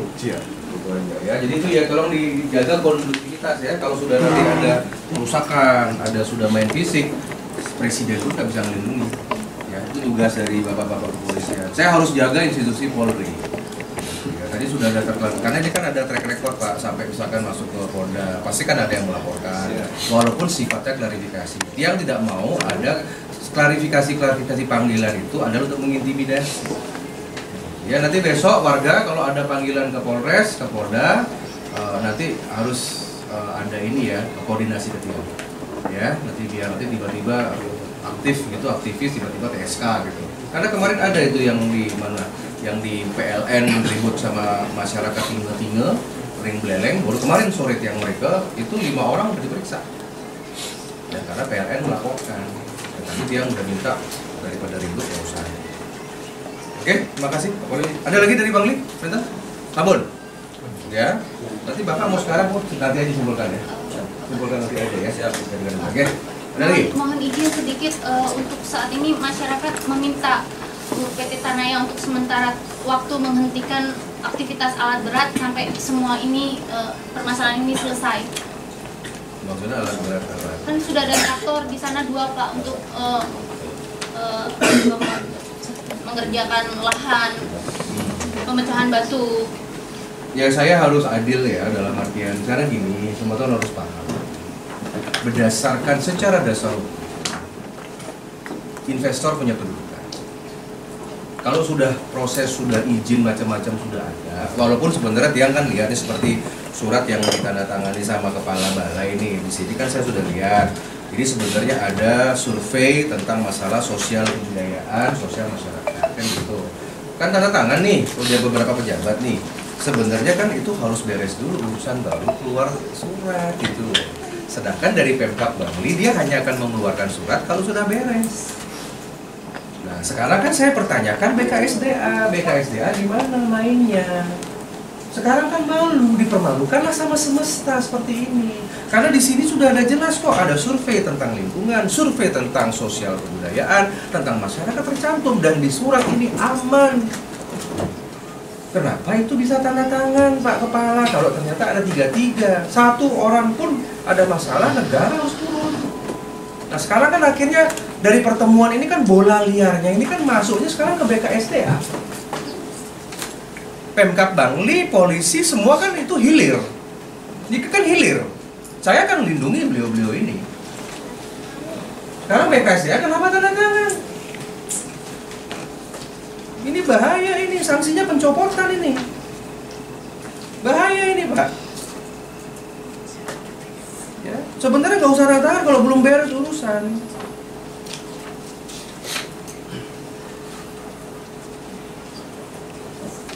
Ini pengambilannya udah jelas kok ini. Coba dari LBH Hukum, pengecekan luas, pengecekan data flora, fauna, pengecekan data sosial, ekonomi, budaya masyarakat, data pendukung lainnya. Makanya keluarlah dari Bangli, karena ini sudah signing. Saya kan komite hukum melihatnya tidak ada dasar hukumnya begitu. Tiba-tiba sudah ada, masuklah sekarang gugatan. Sekarang tinggal diformilkan aja. Surat ini gugatlah pengadilan, dibatalkan. Perintah pengadilan batal semua demi hukum. Perdata ya. Boleh nanti kalau mau kuat pakai kejaksaan saya ngurus aja itu ya. Nanti dimasukin itu ya data izin dari BKSDA. Nanti saya akan periksa, saya jadi curiga gimana sih gugur dengan apa itu kemarin itu yang di Danau Tambuyan, Buyan, kayaknya banyak kan loh. Nanti kita periksa nih. Oke, ada lagi dari Bang Li? Ampun. Oke, kita mengerucut ini yang kalau harus berangkat, masih ada waktu 20 menit. Silakan dari konservasi ya, dari reptil ya, rescue ya. Mana? Mana Pak Ketua? Oke, sampaikan Pak. Nah, gimana? Apa aspirasi silakan? Baik, selamat siang Bapak. Dan terima kasih atas Bapak Kepala BKSDA Bali. Jadi kami dari Balai Reptil Rescue memiliki beberapa program di mana rescue, edukasi, pelepasliaran dan penelitian Pak. Nah, di mana awalnya kami berdiri itu tahun 2011 dan sekarang ini kami melanjutkan dari cita-cita beliau yang sudah lebih dulu mendahului kita. Nah, kami mohon untuk terutama di bagian Bali Barat karena kami disupport oleh desa juga, Desa Gumrih. Di sana diizinkan kami untuk merawat reptil, khususnya satwa reptil hasil rescue Pak. Jadi banyak masyarakat di daerah Tabanan, Jembrano yang selalu menghubungi tim reptil dulu untuk rescue reptil tersebut. Nah, kami mohon dari Bapak juga untuk bimbingannya, perhatiannya, dan mungkin juga membimbing kami bahwa kami ini orang yang masih awam dan juga beberapa kali kita juga sudah bekerja sama dengan BKSDA Bali Pak untuk mengendalikan konflik, membantu konflik masalah buaya terutama. Buaya yang beberapa waktu lalu sempat meresahkan masyarakat di areal sungai mangrove di sini di Denpasar ini juga kami sudah bantu untuk tangkap seperti itu. Jadi kami harap untuk kedepannya kami dibimbing. Ada printnya di bawah, ada datanya nggak? Sampun. Mana? Nah, terus coba yang buaya gimana? Saya menarik itu. Maksudnya yang nangkep tuh siapa? Ini dari reptil. Nah itu buaya yang dari gini Pak. Kemarin kita ada. Oh ini. Lanjut. Ya, kami dan BKSDA bekerja sama juga untuk menangkap beberapa buaya yang dilaporkan oleh masyarakat. Temuannya sempat viral di sosial media, Pak. Nah, itu kita bantu tangkap, itu sudah selesai. Dan juga kemarin yang terakhir di Lombok yang memangsa, yang telah membunuh orang, Pak. Jadi di Lombok kita bantu tangkap juga. Nah, yang di tempat base camp kami itu, historinya panjang sekali. Buaya itu dari rescue, dari almarhum dulu, Edi. Nah, itu dirawat sampai besar, kan otomatis sudah besar, kita tidak tahu harus dibawa kemana dan diapakan. Oleh sebab itu kami melaporkan kepada pihak BKSDA saat itu, Pak. Ini ada foto pemberian edukasi kepada tim BKSDA. Betul, kami juga memberikan edukasi sharing, Pak. Jadi khususnya reptil. Apa aja yang difasilitasi, apa aja yang dikasih apa? Saat edukasi tersebut kami difasilitasi untuk transport lengkap juga, Pak, untuk kehadiran kami. Jarang. Kapan terakhir beracara sama BKSDA? Untuk edukasinya apa aja? Program apa aja? Yang terakhir beracara BKSDA tahun berapa? Atau bulan apa? Untuk acara terakhir sama BKSDA baru 3 bulan lalu, Pak. Untuk penangkapan buaya di Lombok itu kami turun tangan membantunya juga, ya. Jadi kami bekerja sama, Pak. Setelah nikah apa kali? Nah, setelah nikah kami juga berharap, kami kan banyak ada kunjungan dari siswa-siswa yang mau penelitian, Pak. Sedangkan saat ini tempat kami itu terbatas, Pak. Tempat kami terbatas, jadi mereka hanya datang dan duduk di sekitar rumah almarhum teman kita itu yang di Gumrih untuk belajar lebih lanjutnya. Jadi kalau ada fasilitas, ada perhatian lebih, kami akan sangat berterima kasih. Anggaran APBN ada pernah dikasih? Belum. Maksudnya ini pembinaan gitu, uang gitu. Belum pernah. Belum. Coba nanti dijawab ya, apa ada nggak tuh mekanismenya begitu? Coba kalau kasih anggaran 2022, 2000 setelah COVID deh. Ada kemana aja itu anggaran? Saya akan pakai kewenangan Undang-Undang Keterbukaan Informasi Publik. Putar jelaskan coba. Ya nanti dimintakan data itu. Saya minta anggaran dari kantor ini bukan hanya kepada ini ya reptil ya, rescue tim rescue, tapi secara umum. Tolong diberikan kepada saya sebentar. Ya, ada lagi? Itu saja sih, Pak, untuk saat ini. Konservasi nanti kalau mau konservasi ada lahan. Untuk saat ini belum, Pak, belum ada lahan. Jadi kedepannya kami berharap ada lokasi. Oke, jadi nanti biar jangkep, ajukan tentang ajukan. Kalau kemarin kan yang di Gumrih itu kan rumah. Rumah ya, itu kita malu elok gitu ya. Mungkin dari tim reptil, mengadakan program sosialisasi boleh, program bantu nangkap buaya mungkin karena staf-stafnya di sini mungkin kurang ahli gitu ya, tahu apa namanya juga pegawai gitu ya. Yang lain-lain mungkin karena juga malas gerak kan bisa juga mager gitu ya. Nah, artinya sekarang ajukan. Saya akan dukung Bali Reptile Rescue ajukan untuk masalah tentang membuatkan namanya taman konservasi. Cari lahan di Jembrane. Nah, kalau ada lahan milik desa boleh, milik pribadi boleh, atau bisa dimanfaatkan lahan milik negara. Ini bukannya lahannya si bapak sama si ibu, ini lahan negara. Ya, mintain aja mau berapa, 0,5 hektar. Kalau misalkan taman Tenail tadi bisa dapat 85 hektar untuk kegiatan bisnis, ngapain untuk masyarakat enggak? Karena saya tahu bahwa organisasi reptil ini sangat berjasa, terutama masalah ular, ya, kemudian masalah sosialisasi tentang apa namanya, kita harus edukasi masyarakat kita tidak menangkap apa namanya tuh biawak ya. Biawak, karena ketika penangkapan biawak, telur-telur kobra itu, telur ular tuh nggak ada yang makan, makanya masuk ke rumah semua. Kan gitu, itu kan edukasi. Sekarang marak di mana-mana ada sate biawak. Ya, pemburu juga sama. Nah, makanya sekarang daripada banyak ini, apakah nanti saya dengan pejabat yang sekarang atau next pejabat, nah silakan ya, tolong dibuatkan dalam 1 bulan. Oke, proposal membuat konservasi. Nanti kita periksa tanah yang di Jembrane mana. Kalau enggak, saya mintakan nanti Taman Nasional Bali Barat. Ini saya mau periksa keuangan di sana. Sudah lama saya nggak rapat ya. Adakah nanti masalah nanti kan Tiang kemarin bantu. Itu ada yang namanya saya sedang membuat konservasi anjing Bali ya, itu lahannya tuh berapa hektar, besar sekali, bahkan terindah di dunia. Saya bantu kemarin di Selamandeng. Ya, rekomendasi saya udah jalan semua. Saya pingin ada konservasi satu, ya, tentang masalah reptil-reptil begini. Kenapa tidak? Kan, ya.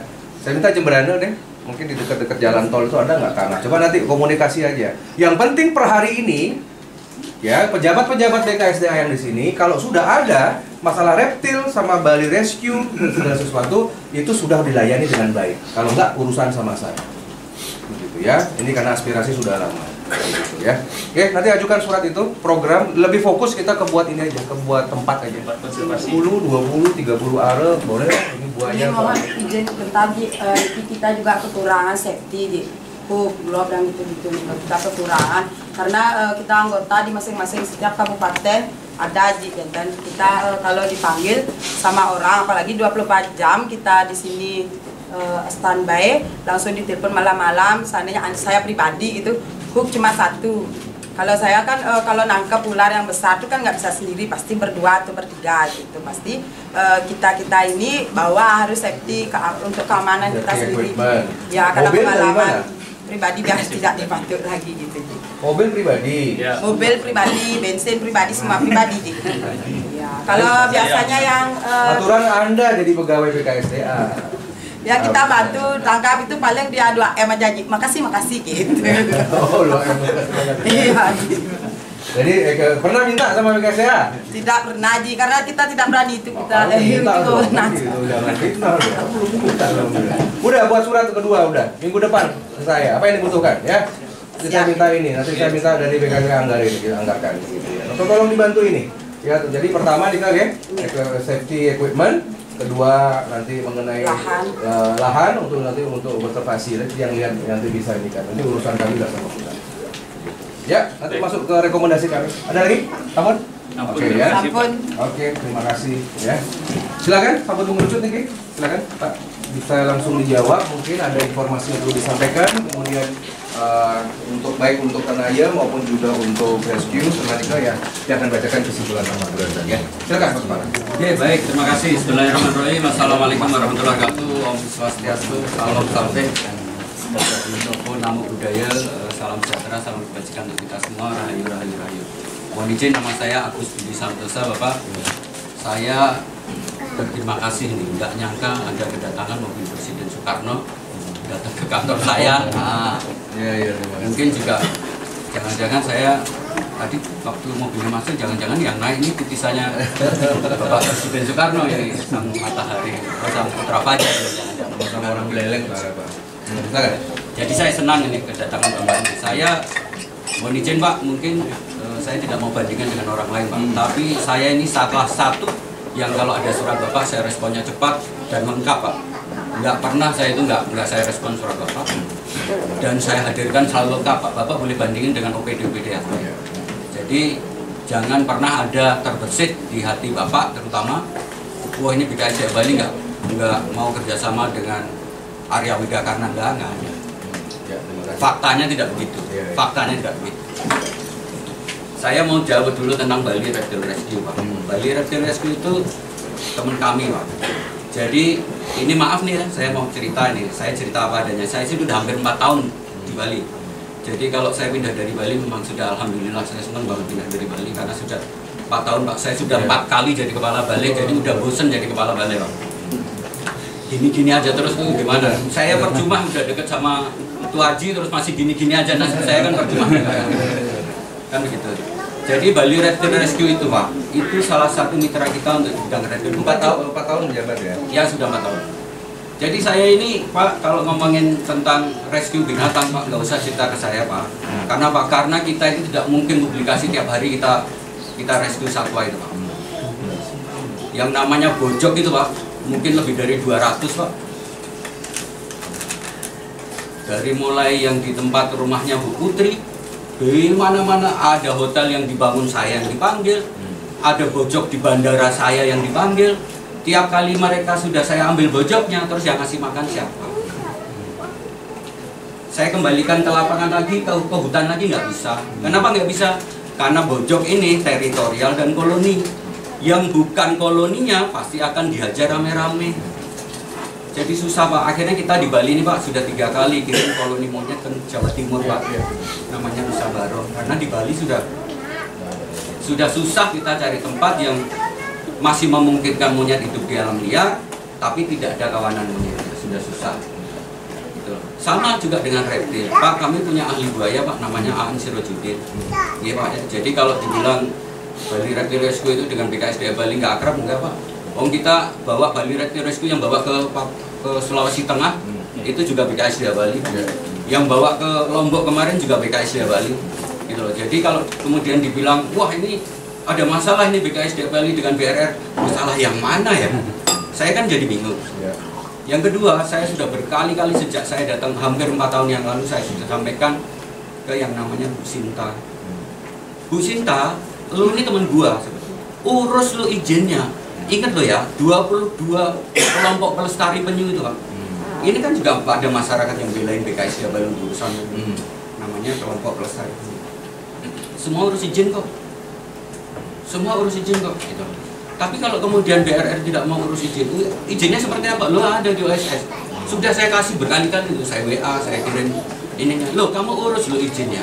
Jangan kemudian maaf nih, mohon maaf nih.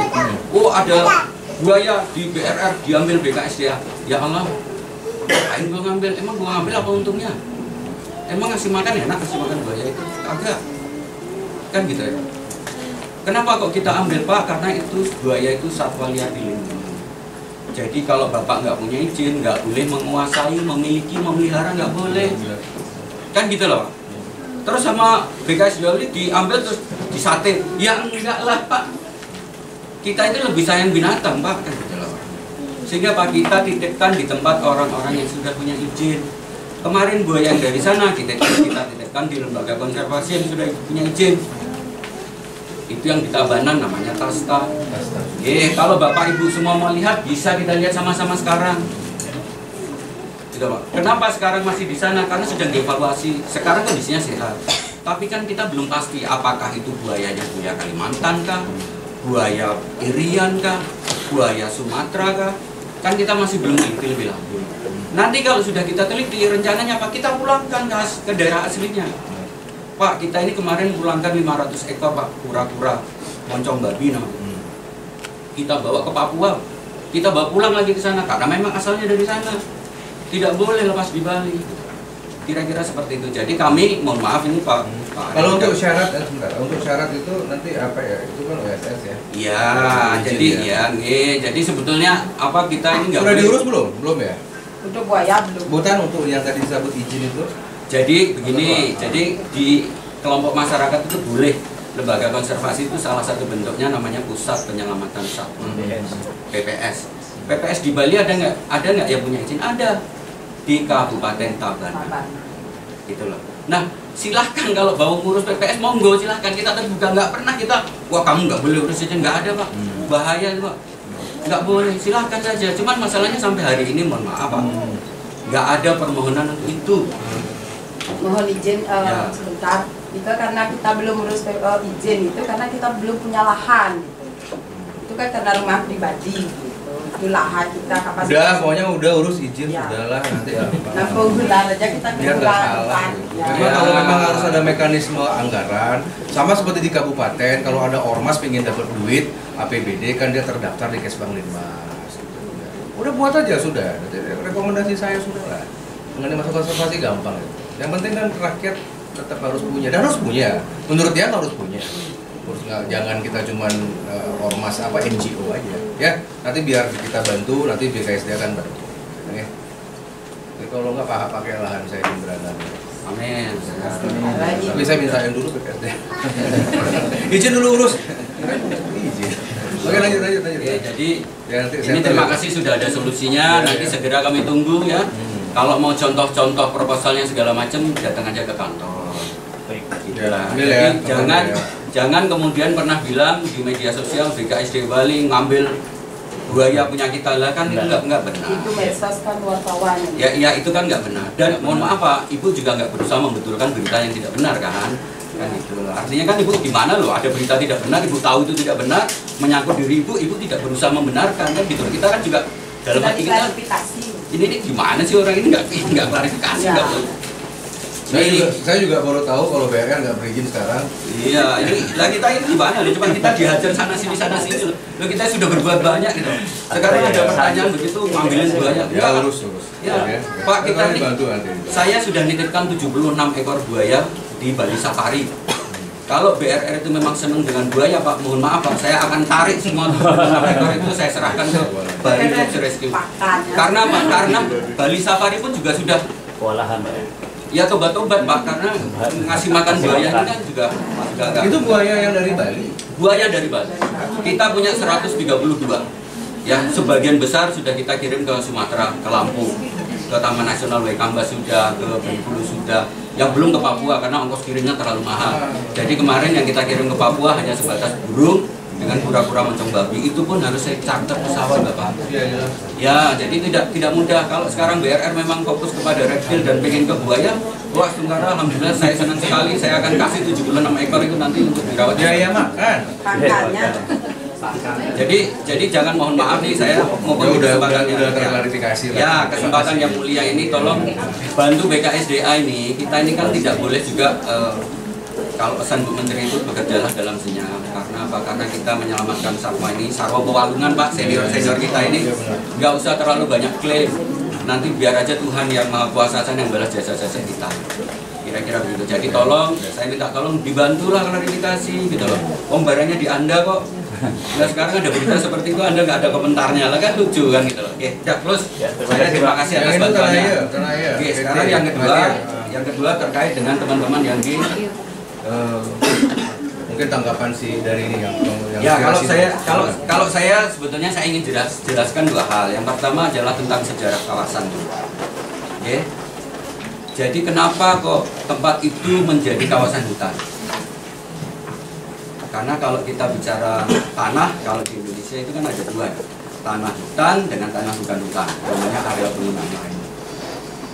Tanah hutan dibagi menjadi tiga, hutan produksi, lindung, dan konservasi.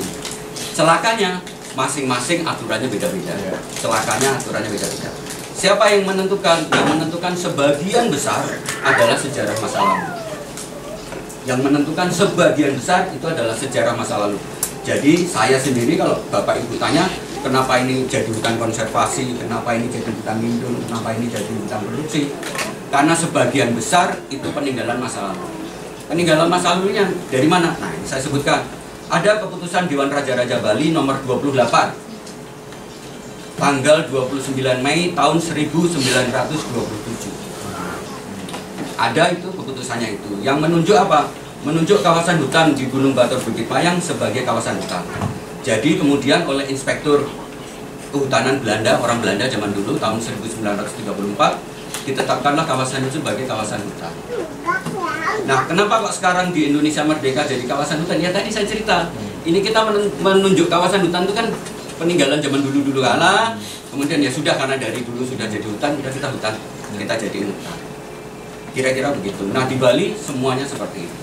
Nah, prosesnya berlanjut sampai kemudian akhirnya itu menjadi Taman Wisata Alam Gunung Batur Bukit Payang yang kita kenal hari ini, karena namanya berubah-ubah. Ada yang namanya kawasan hutan, kemudian menjadi hutan wisata, kemudian menjadi taman wisata alam, dan seterusnya. Nanti nomenklatur saja, tapi lokasinya ya di situ-situ saja.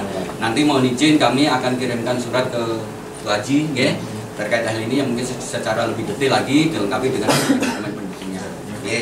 Kemudian yang kedua, saya ingin jelaskan bahwa tadi kalau untuk tanahnya biarlah tanah yang jawab. Ya, biarlah tanah yang jawab, dan itu sebetulnya adalah mekanisme lebih berat kepada mekanisme urusannya tanahnya daripada urusan saya. Oke, sekarang tadi Tuh Haji bilang, loh itu BKSDA Bali tuntut aja. Oh, mari Pak, tidak ada satu orang pun di Indonesia ini yang boleh melarang orang menuntut. Ini mohon maaf kalau pemahaman saya salah. Jadi siapa saja itu boleh mengajukan gugatan hukum, itu boleh karena kita negara hukum. Tapi orang yang digugat juga punya hak hukum, itu juga harus diingat, kan begitu. Jadi kalau dibilang, wah ini si Agus kepala BKSDA Bali ini ada apa nih, tanda tangan surat, monggo dibaca berita acaranya sosial ekonomi itu seperti apa isinya, sudah lengkap Pak, detail, nanti kami kirimkan itu Haji. Ada nggak manusia di dalamnya? Di dalam surat saya itu, di dalam berita acara, di dalam survei itu sudah muncul itu. Bahkan mohon maaf. Sekarang kalau menanggapi yang saya ini sebentar. Nah, ini mohon maaf nih, sebentar saya teruskan. Jadi, mohon maaf nih, jadi kita sudah lakukan inventarisasi itu bulan 11 Desember tahun 2020. Tidak ada urusannya sama tanahnya ini. Kita memang karena kami punya kewajiban. Kenapa kita punya kewajiban? Karena kita pengelola. Kalau saya nggak laksanakan inventarisasi tentang kegiatan non prosedural atau yang tidak ada izin di dalam kawasan hutan, itu saya kena ancaman pidana Undang-Undang 18 namanya tentang P3H. Jadi apa yang saya lakukan? Saya lakukan yang namanya inventarisasi dan identifikasi. Okay. Tapi balik lagi bahwa pendudukan atau penguasaan oleh masyarakat di dalam kawasan hutan sangat ditentukan penyelesaiannya oleh kawasan hutannya itu sendiri. Dia hutan produksi kah, dia hutan lindung kah, dia hutan konservasi kah. Jadi kita sudah lakukan pendataan, inventarisasi, nanti kami laporkan lewat surat wajib 11 Desember tahun 2020 di dalam lingkup Kesatuan Pemangkuan Hutan Konservasi Kintamani. Itu pada ruang usaha didata 166 orang dengan luasan 1624,31 are yang tersebar di 5 ruang publik. Datanya ada, petanya ada. Jadi kalau dibilang, nanti kami sampaikan Pak, mungkin kalau, mohon maaf Pak, saya kalau ke Polres harus ada suratnya Pak, jadi Bapak karena APH kan, jadi Bapak kirim surat ke saya, nanti datanya saya kasih. Tapi kalau ke Tuaji, karena ada surat sudah dari Tuaji, dalam rangka itu ya nanti saya lampirkan. Kemudian di ruang usaha ada nggak datanya? Ada, datanya ada semua kita, gitu loh. Dan data itu maaf ya, kita sudah ukur pakai GPS. Data itu sudah kita ukur pakai GPS. Kapan ukurnya? Periodenya November dan Desember 2020.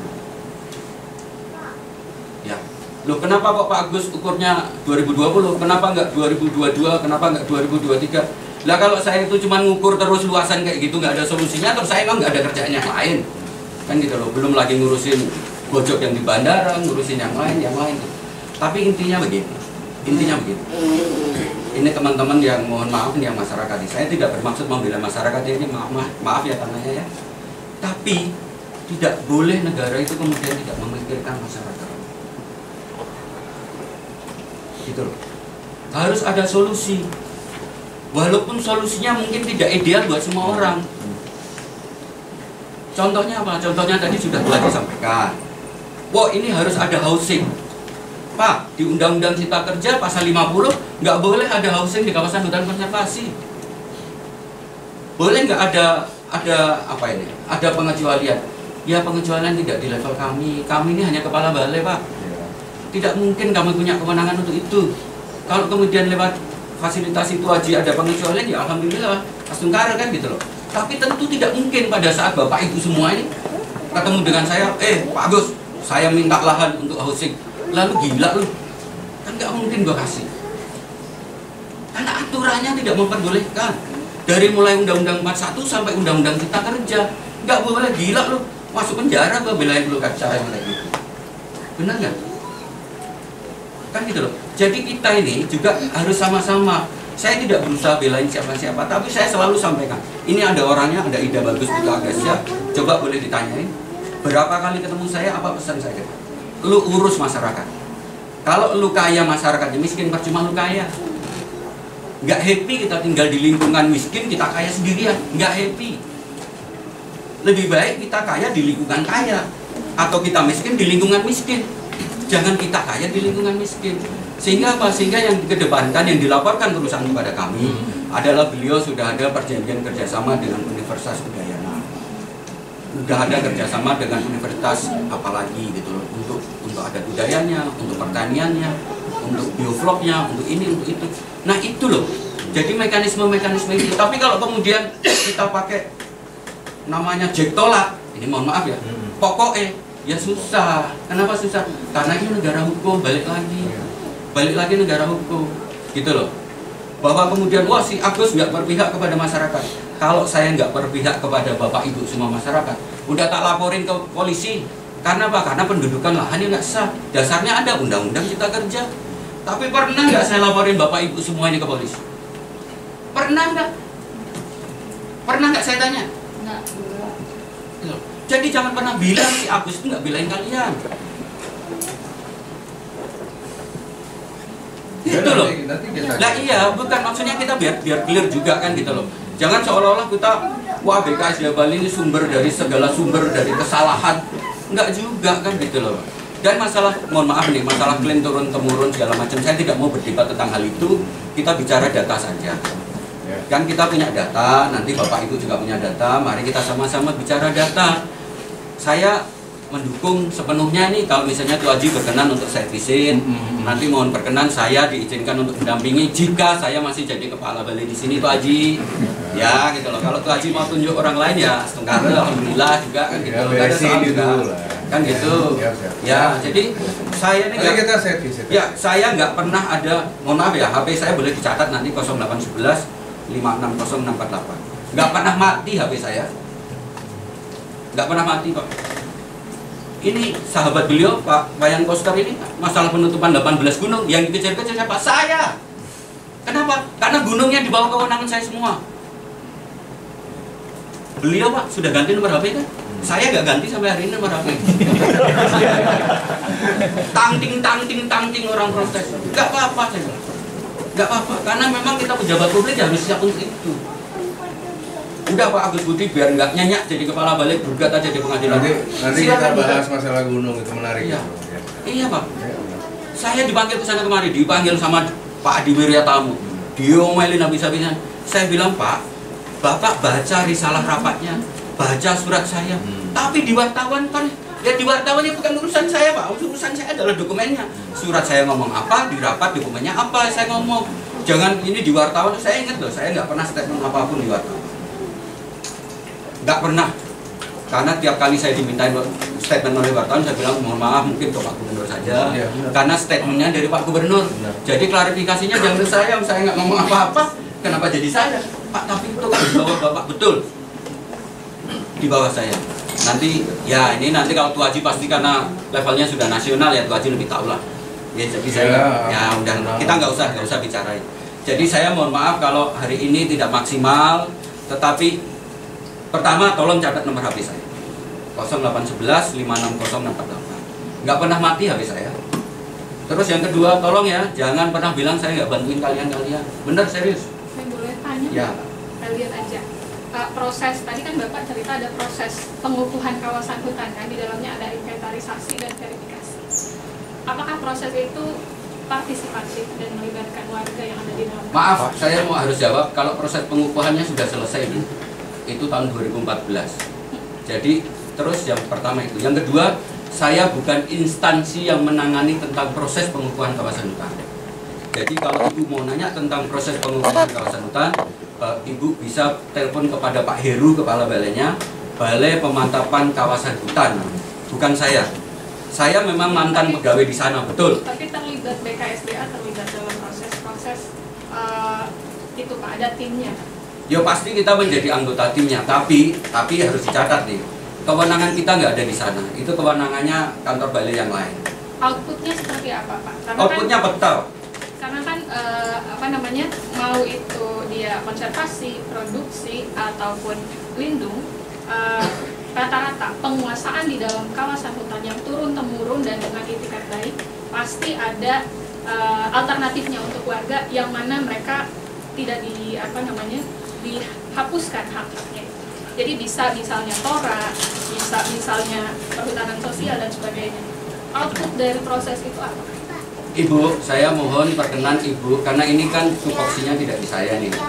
Jadi itu nanti tupoksinya di BPKH. Cuman selaku teman dan saudara, saya sarankan Ibu untuk baca PP 25 turunan dari Undang-Undang Cipta Kerja, karena di sana sudah detail sekali lengkap dengan penjelasannya. Saya jelaskan bisa nggak bisa, saya tahu nggak tahu, tapi saya tidak punya otoritas. Seperti saya bisa cabut gigi orang, tapi saya tidak punya otoritas untuk cabut gigi orang. Jadi mohon dipahami nih, negara hukum nih, saya ngerti nggak? Oh ngerti, paham saya, tapi saya tidak punya otoritas untuk menjawabnya. Ya, mohon maaf ini Pak Haji ya. Soalnya omnibus soalnya. Iya, gitu loh. Ada di PP 25, silahkan dibaca di sana apa yang boleh diproduksi, apa yang boleh dilindung, apa yang boleh di hutan konservasi, sudah jelas di sana di PP 25. Ya, mohon izin kalau saya tidak bisa memuaskan semuanya, saya mohon maaf, terima kasih banyak atas kehadirannya, terutama untuk Haji. Semoga 2024 semakin bersinar. Saya berharap jangan DPD lagi lah, gitu loh. Ya, biar kita ada apa ya, ini saya nggak boleh ngomong itu tapi ya kira-kira begitulah. Ini doa dan harapan supaya ini apa putra Sang Fajar kembali memimpin di Bali. Terima kasih. Saya tutup. Terima kasih dari R-nya Raden kan ya. Siap. Pak Raden. Ya, beliau sudah menjelaskan tadi, setidaknya kita semoga sudah mendapatkan alignment, karena kalau sudah cukup lama dari ketua kepala mereka sudah mengetahui. Tetapi kembali kita sebagai pejabat publik itu kan semuanya ada yang menilai.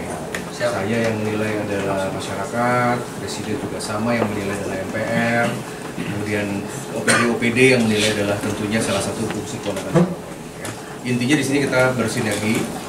Dan terlepas dari permasalahan untuk masalah Bali Reptil ya, rescue, itu tadi ini instruksi saya, rekomendasi saya, segera urus masalah legal standing. Kemudian apa yang perlu diurus, walaupun belum ada tempat dari konversasi, mungkin sebagai komunitas atau mungkin dari yayasan, itu ada hubungan dengan Kementerian Hukum dan HAM dan sebagainya. Karena kalau ingin mendapatkan alokasi APBN lewat mekanisme apapun, itu tentu harus ada yang namanya data ya, legal standing yang ya, nanti sambil jalan mungkin kita nanti akan mintakan data apa saja yang dibina oleh BKSDA di Bali karena juga banyak ya, banyak sekali. Tadi info-info tentang buaya, tentang monyet, tentang apa sudah mencerahkan kita semua bahwa sebenarnya Bali kondisinya tidak lebih baik daripada pulau-pulau lain ya, karena juga di sini terdapat juga suatu kesejahteraan hewan yang sebenarnya kita perjuangkan gitu ya. Jadi mudah-mudahan itu, dan nanti ke depan juga menjadi pembelajaran untuk rescue. Kalau ada info, luruskan yang baik, bagaimana ya membantu pekerjaan pemerintah kan. Tetapi hikmahnya pertemuan ini, yang pertama saya senang kalau seandainya kita berbicara di Jembrane itu ada satu konservasi, kemudian yang kedua itu ada satu legal standing untuk yayasan ya, karena itu kalau misalkan ada masalah hukum ke depan pasti yang pertama kali ditanya adalah badan hukum. Ya, Dika bereskan Dika dalam waktu dekat ya, mohon dibantu nanti dikawal yang minimal mungkin untuk dari komunitas dulu. Kemudian untuk masalah ini ya, masalah PT ya, nanti Pak Ido bagus, saya akan datang mereka kita agendakan setelah Galungan Pak ya. Setelah Galungan ya mungkin iya nanti saya akan undang beliau. Jadi nanti tunjukkan aja ya, pertama saya ingin lihat gate dulu. Yang kedua yang tadi masalah apa untuk batu-batu tadi yang untuk membuka lahan pertanian gitu Kemudian kalau bisa dilihat tadi disampaikan, saya udah dapat tadi lihat gambarnya tentang balainya, tentang ada air panasnya, ada akomodasi, ada amphitheater sudah saya ngelihat gitu. Cuma nanti agar nanti bisa ditelaah kan begitu, karena bagaimanapun juga investor niki kalau sudah mohon maaf nih juga niki teman-teman dari Semeton, kalau sudah peraturan perizinan nih ke sampun jangkep dan ini bukan kewenangan hanya provinsi tapi pusat ya, itu tetap investor juga memiliki kekuatan hukum walaupun sebenarnya itu juga bisa dimasalahkan ya. Nah, cuman yang menjadi pertanyaan kita, baik itu dari pimpinan BKSDA dengan Pak Ido Bagus, permasalahannya per hari ini, per detik ini ada masyarakat yang merasa belum terakomodir. Saya tidak melihat proses yang kemarin. Proses dilakukan oleh Pemkab Bangli, proses dilakukan oleh Polres, itu sudah baik semua. Karena memang kalau nggak dilakukan itu, ya akan muncul gugatan, kan begitu. Nah, tapi masalahnya adalah per hari ini kan ada masalah itu. Niki yang kita carikan solusi. Nah, mungkin kita niki Semeton juga harus berusaha meminum pil pahit di Kidumul. Karena kenapa? Harus punya plan A, plan B, plan C. Ya. Kalau menurut peraturan ini memang Omnibus Law Cipta Kerja ini kan memang banyak bermasalah. Ada yang mengatakan bahwa undang-undang ini pro pengusaha. Ada undang-undang ini misalkan untuk yang namanya tidak pro terhadap masyarakat kaum marhen. Kalau untuk di luar Jawa dan Bali atau luar Bali lah, menurut tiang Omnibus Law ini bagus. Ya, ini masih untung loh wilayah kerja beliau ini Bali yang kecil loh ya. Ini bayangkan kalau misalkan dari kepala balai itu wilayahnya Kalimantan, Papua yang 20-30 kali lipat besarnya daripada Bali. Dan di sana itu orang penguasaan lahan ya, itu misalkan kalau di luar Bali penguasaan lahan itu sudah siap perang loh. Udah bawa senjata. Jadi di sini masih adem-adem aja, masih pakai baju adat, masih dengan bahasa, ini nggak ada apa-apanya. Coba nanti ini yang dari polisi, dari kementerian, dari BKSDA kalau bertugas di luar Bali kan begitu. Nggak hanya di ruangan loh, ini di dalam ruangan masih untung ini. Mereka di lapangan udah bisa senjata gitu. Nah, Omnibus Law ya, karena saya mendukung inisiatif Pak Presiden, itu bagus untuk daerah-daerah yang wide, range-nya besar gitu loh. Ya ini kan cuma 88 hektar, yang lain-lain itu tuh 1 juta hektar, 100.000 hektar, ini kan barang cenik, ini 88 hektar. Cuman permasalahan, benar kata Pak pimpinan tadi, nasihat kami untuk Semeton harus berpikir lagi, secara kedudukan hukum ketika diresmikan oleh DPR, Omnibus tentang cipta kerja, itu memang ada pasal Semeton memang bisa digugat, bisa dituntut hukum karena menguasai lahan. Secara hukum loh, itu bisa. Siapakah yang patut melaporkan? Instansi. Nah, makanya makin kita harus mulai berpikir makin punapi misalkan, tetap kita akan perjuangkan. Tapi harus ada plan B, harus ada plan C. Ya, nah, kedua, investor Mangde niki bisa menjadi sosok yang bertanggung jawab. Ya jangan jauh-jauh Mangde terhita karananya memargi niki. Karena kita kalau mau sukses butuh doa dari orang banyak. Dan kita harus paksa investornya. Ya, dalam artian begini, ini kan housing. Tolong dipikirkan mekanisme. Kalau housing itu berada di kawasan konservasi, itu secara undang-undang, ini bukan kata AWK, bukan kata presiden, kata undang-undang tidak boleh. Kan begitu. Tetapi kan bisa yang namanya ada suatu semacam inilah, semacam kayak ada suatu agak dipoles sedikit. Misalkan karena anyway memang fasilitas rumah housing nggak boleh ada di sana. Tapi di satu sisi PT kan buat tempat tinggal nih. PT ini kan juga membuat akomodasi. Apa bedanya Semeton punya kamar dengan tempat tidur kan gitu? Apa bedanya sama ini kan begitu? Makin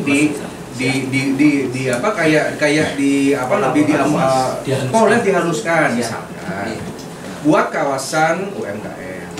Pertama yang tiang jaga hak dari masyarakat adat ini yang tidak setuju, ya yang udah setuju sudahlah. Yang tidak setuju ini adalah hak untuk mengelola. Ya, karena dari 85 hektar dari gambar yang tiang lihat kan mayoritas adalah bukan dari kawasan yang akan dipermanfaatkan untuk infrastruktur. Karena akan menarik perhatian loh. Kalau orang tinggal di resort, orang datang ke sana, orang akan nonton amphitheater. Kalau melihat ada aktivitas masyarakat desa tetap diberikan kesempatan untuk pengupah jiwa, itu kan malah bagus. Sama kayak Jatiluwe. Jatiluwe itu kan sudah UNESCO loh, sama dengan di sana. Tapi Jatiluwe orang yang nikah masih bisa ada atraksi dan nanam sawah bagaimana gitu loh. Itu perlu dipikirkan. Jadi niki yang tiang kunci bahwa tiga niki yang memang benar-benar petani merawat apapun itu tetap dipertahankan, bahkan bisa menjadi atraksi kan gitu. Yang nomor 2 mungkin itu bisa disiasati. Kita bukan melawan undang-undang, tapi ada siasat. Contoh, buatkan kawasan UMKM, nanti ada housing lah, apalah namanya. Kita sembunyikan di sana. Ya nanti misalkan ada gedung untuk jualan atau bagaimana, tapi mungkin di belakangnya mentan ada 1-2 kamar, tapi mungkin jangan kayak kontrak-kontrakan, kos-kosan, tapi yang bener gitu loh ya, yang kawasan yang bagus, bagaimana. Jadi sekarang kalau Semeton dapat 2 mata pencarian, makin petani kan sudah tidak ada larangan. Yang nomor 2 bisa penjualan ke sana. Itu pil pahit yang harus mulai dipikirkan dari sekarang. Gitu. Tetap aspirasi tetap kita bawa, yang tidak mengurangi, tidak menambahkan. Kalau saya rapat nanti di pusat, masalah tadi 3 kakak, cuman makin mangdeten fitnah, saya tabayun dulu lah, saya harus datang ke lokasi onsite. Oke? Nah, ini kan tolong dipikirkan, sampaikan kepada teman-teman konsorsium bahwa itu. Nah, jadi dalam artian kalau itu bisa dilakukan, itu bisa diberdayakan, termasuk misalkan di MOU ini sebenarnya ada yang bagus-bagus, ada yang kurang. Salah satu contoh misalkan pemberdayaan, keturunan kan bisa bekerja kan begitu.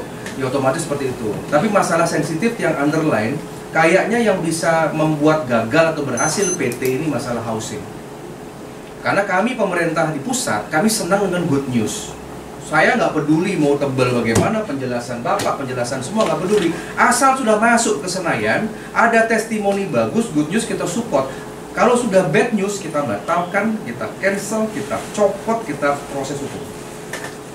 Jadi harus tahu sifat orang pusat itu begitu. Saya nggak mau Bapak berbusa-busa jelaskan, nggak ngaruh. Copot kan sama seperti anggota DPRD kemarin. Anggota DPRD cuman main aja, cuman main game rapat. Main game gini aja ketahuan, difoto lah dari belakang. Ini anggota DPRD dari PDI Perjuangan, dari ruling party loh, partai terbesar. Orang kuat. Baru kemarin dicopot, baru main-main begini, namanya orang rapat kan bosan kali ya. Kita lihat bagaimana begitu. Itu langsung dicopot kemarin, Pak. Copot loh, dipecat. Nah, itulah sifat kami. Kami di pusat begitu. Udahlah, biar aman aja sudahlah. Bagaimana? Udah ganti aja biar aman, biar nggak ini kan. Polres juga sama, kalau ada apa-apa selamatkan institusi. Yang lain-lain nanti bisa dimutasi. Itulah kekhawatiran. Karena saya dengan Panglima, dengan Kapolri, dengan Menteri sudah satu frekuensi. Kita jaga nawacita Jokowi ini, apalagi sudah mau soft landing Pak Jokowi. Ya, udah tahun-tahun politik seperti apa. Ya, semoga nanti di DPRD itu ada hasil kan begitu ya, salah satu. Tapi sebenarnya Pemkab nggak ngaruh lagi. Cuma mau audiensi kemana-mana kan begitu sebenarnya udah nggak ngaruh sebenarnya ya nih guys. Yang terakhir, yang sangat menghargai sekali pertemuan hari ini. Moga hal-hal yang lain, jadi kita tempatkan mana yang perlu salah kita luruskan, mana yang baik kita harus berikan panggung. Ya, jadi yang lihat masanya karena Bertenaya juga merupakan aset kan begitu. Jujur nge, Pak Edo bagus, Anda tahu saya lah. Ini niki semetonnya, niki masih syukur ngeten semeton Bali. Saya nggak akan tanya, saya bisa cari tahu siapa di belakang ini. Siapa tahu. Cuman sekarang akan diperiksa loh masalah investor-investor yang ilegal, yang itu yang ngawinin orang Bali kan banyak orang bule. Orang bule yang sengaja nikah sama orang Bali kan, ada orang Indonesia biar dia dapat izin. Lagi diperiksa sekarang. Gitu loh ya. Saya nggak masuk pada itu. Tapi kalau yang sudah ada yang namanya kelompok, ada namanya investor seperti Bapak mau sudah menjadi perwakilan, owner, representatif lah, apapun namanya. Kalau sudah semeton Bali, saya sudah pasti dukung lah. Nggak mungkin kan kalau putra daerah. Di mana-mana juga sifatnya begitu. Aceh, Papua, Jogja, ini kan pasti seperti itu. Nah makanya nih tolong Pak nanti kita saya datang ada waktu kurang lebih 2 minggu. Saya akan datang. Nah nanti dari semeton sementara jangan tanda tangan dulu. Oke, sampai ini direvisi. Ya, dia jelas, mulai merenung mungkin. Ya namanya begini, saya yakin. Kadang-kadang kita tanya, kenapa sih kok rezeki kita seret? Kenapa kok kita nih sebagai manusia Bali ya? Makanya penting seorang manusia Bali ini bisa memiliki pertiwi dengan keringat sendiri. Contoh, Cingak niki berapa orang profesional kos-kos yang ada di Denpasar yang nggak punya BTN, bayangkan dengan uang 3 juta UMR nggak mungkin punya BTN.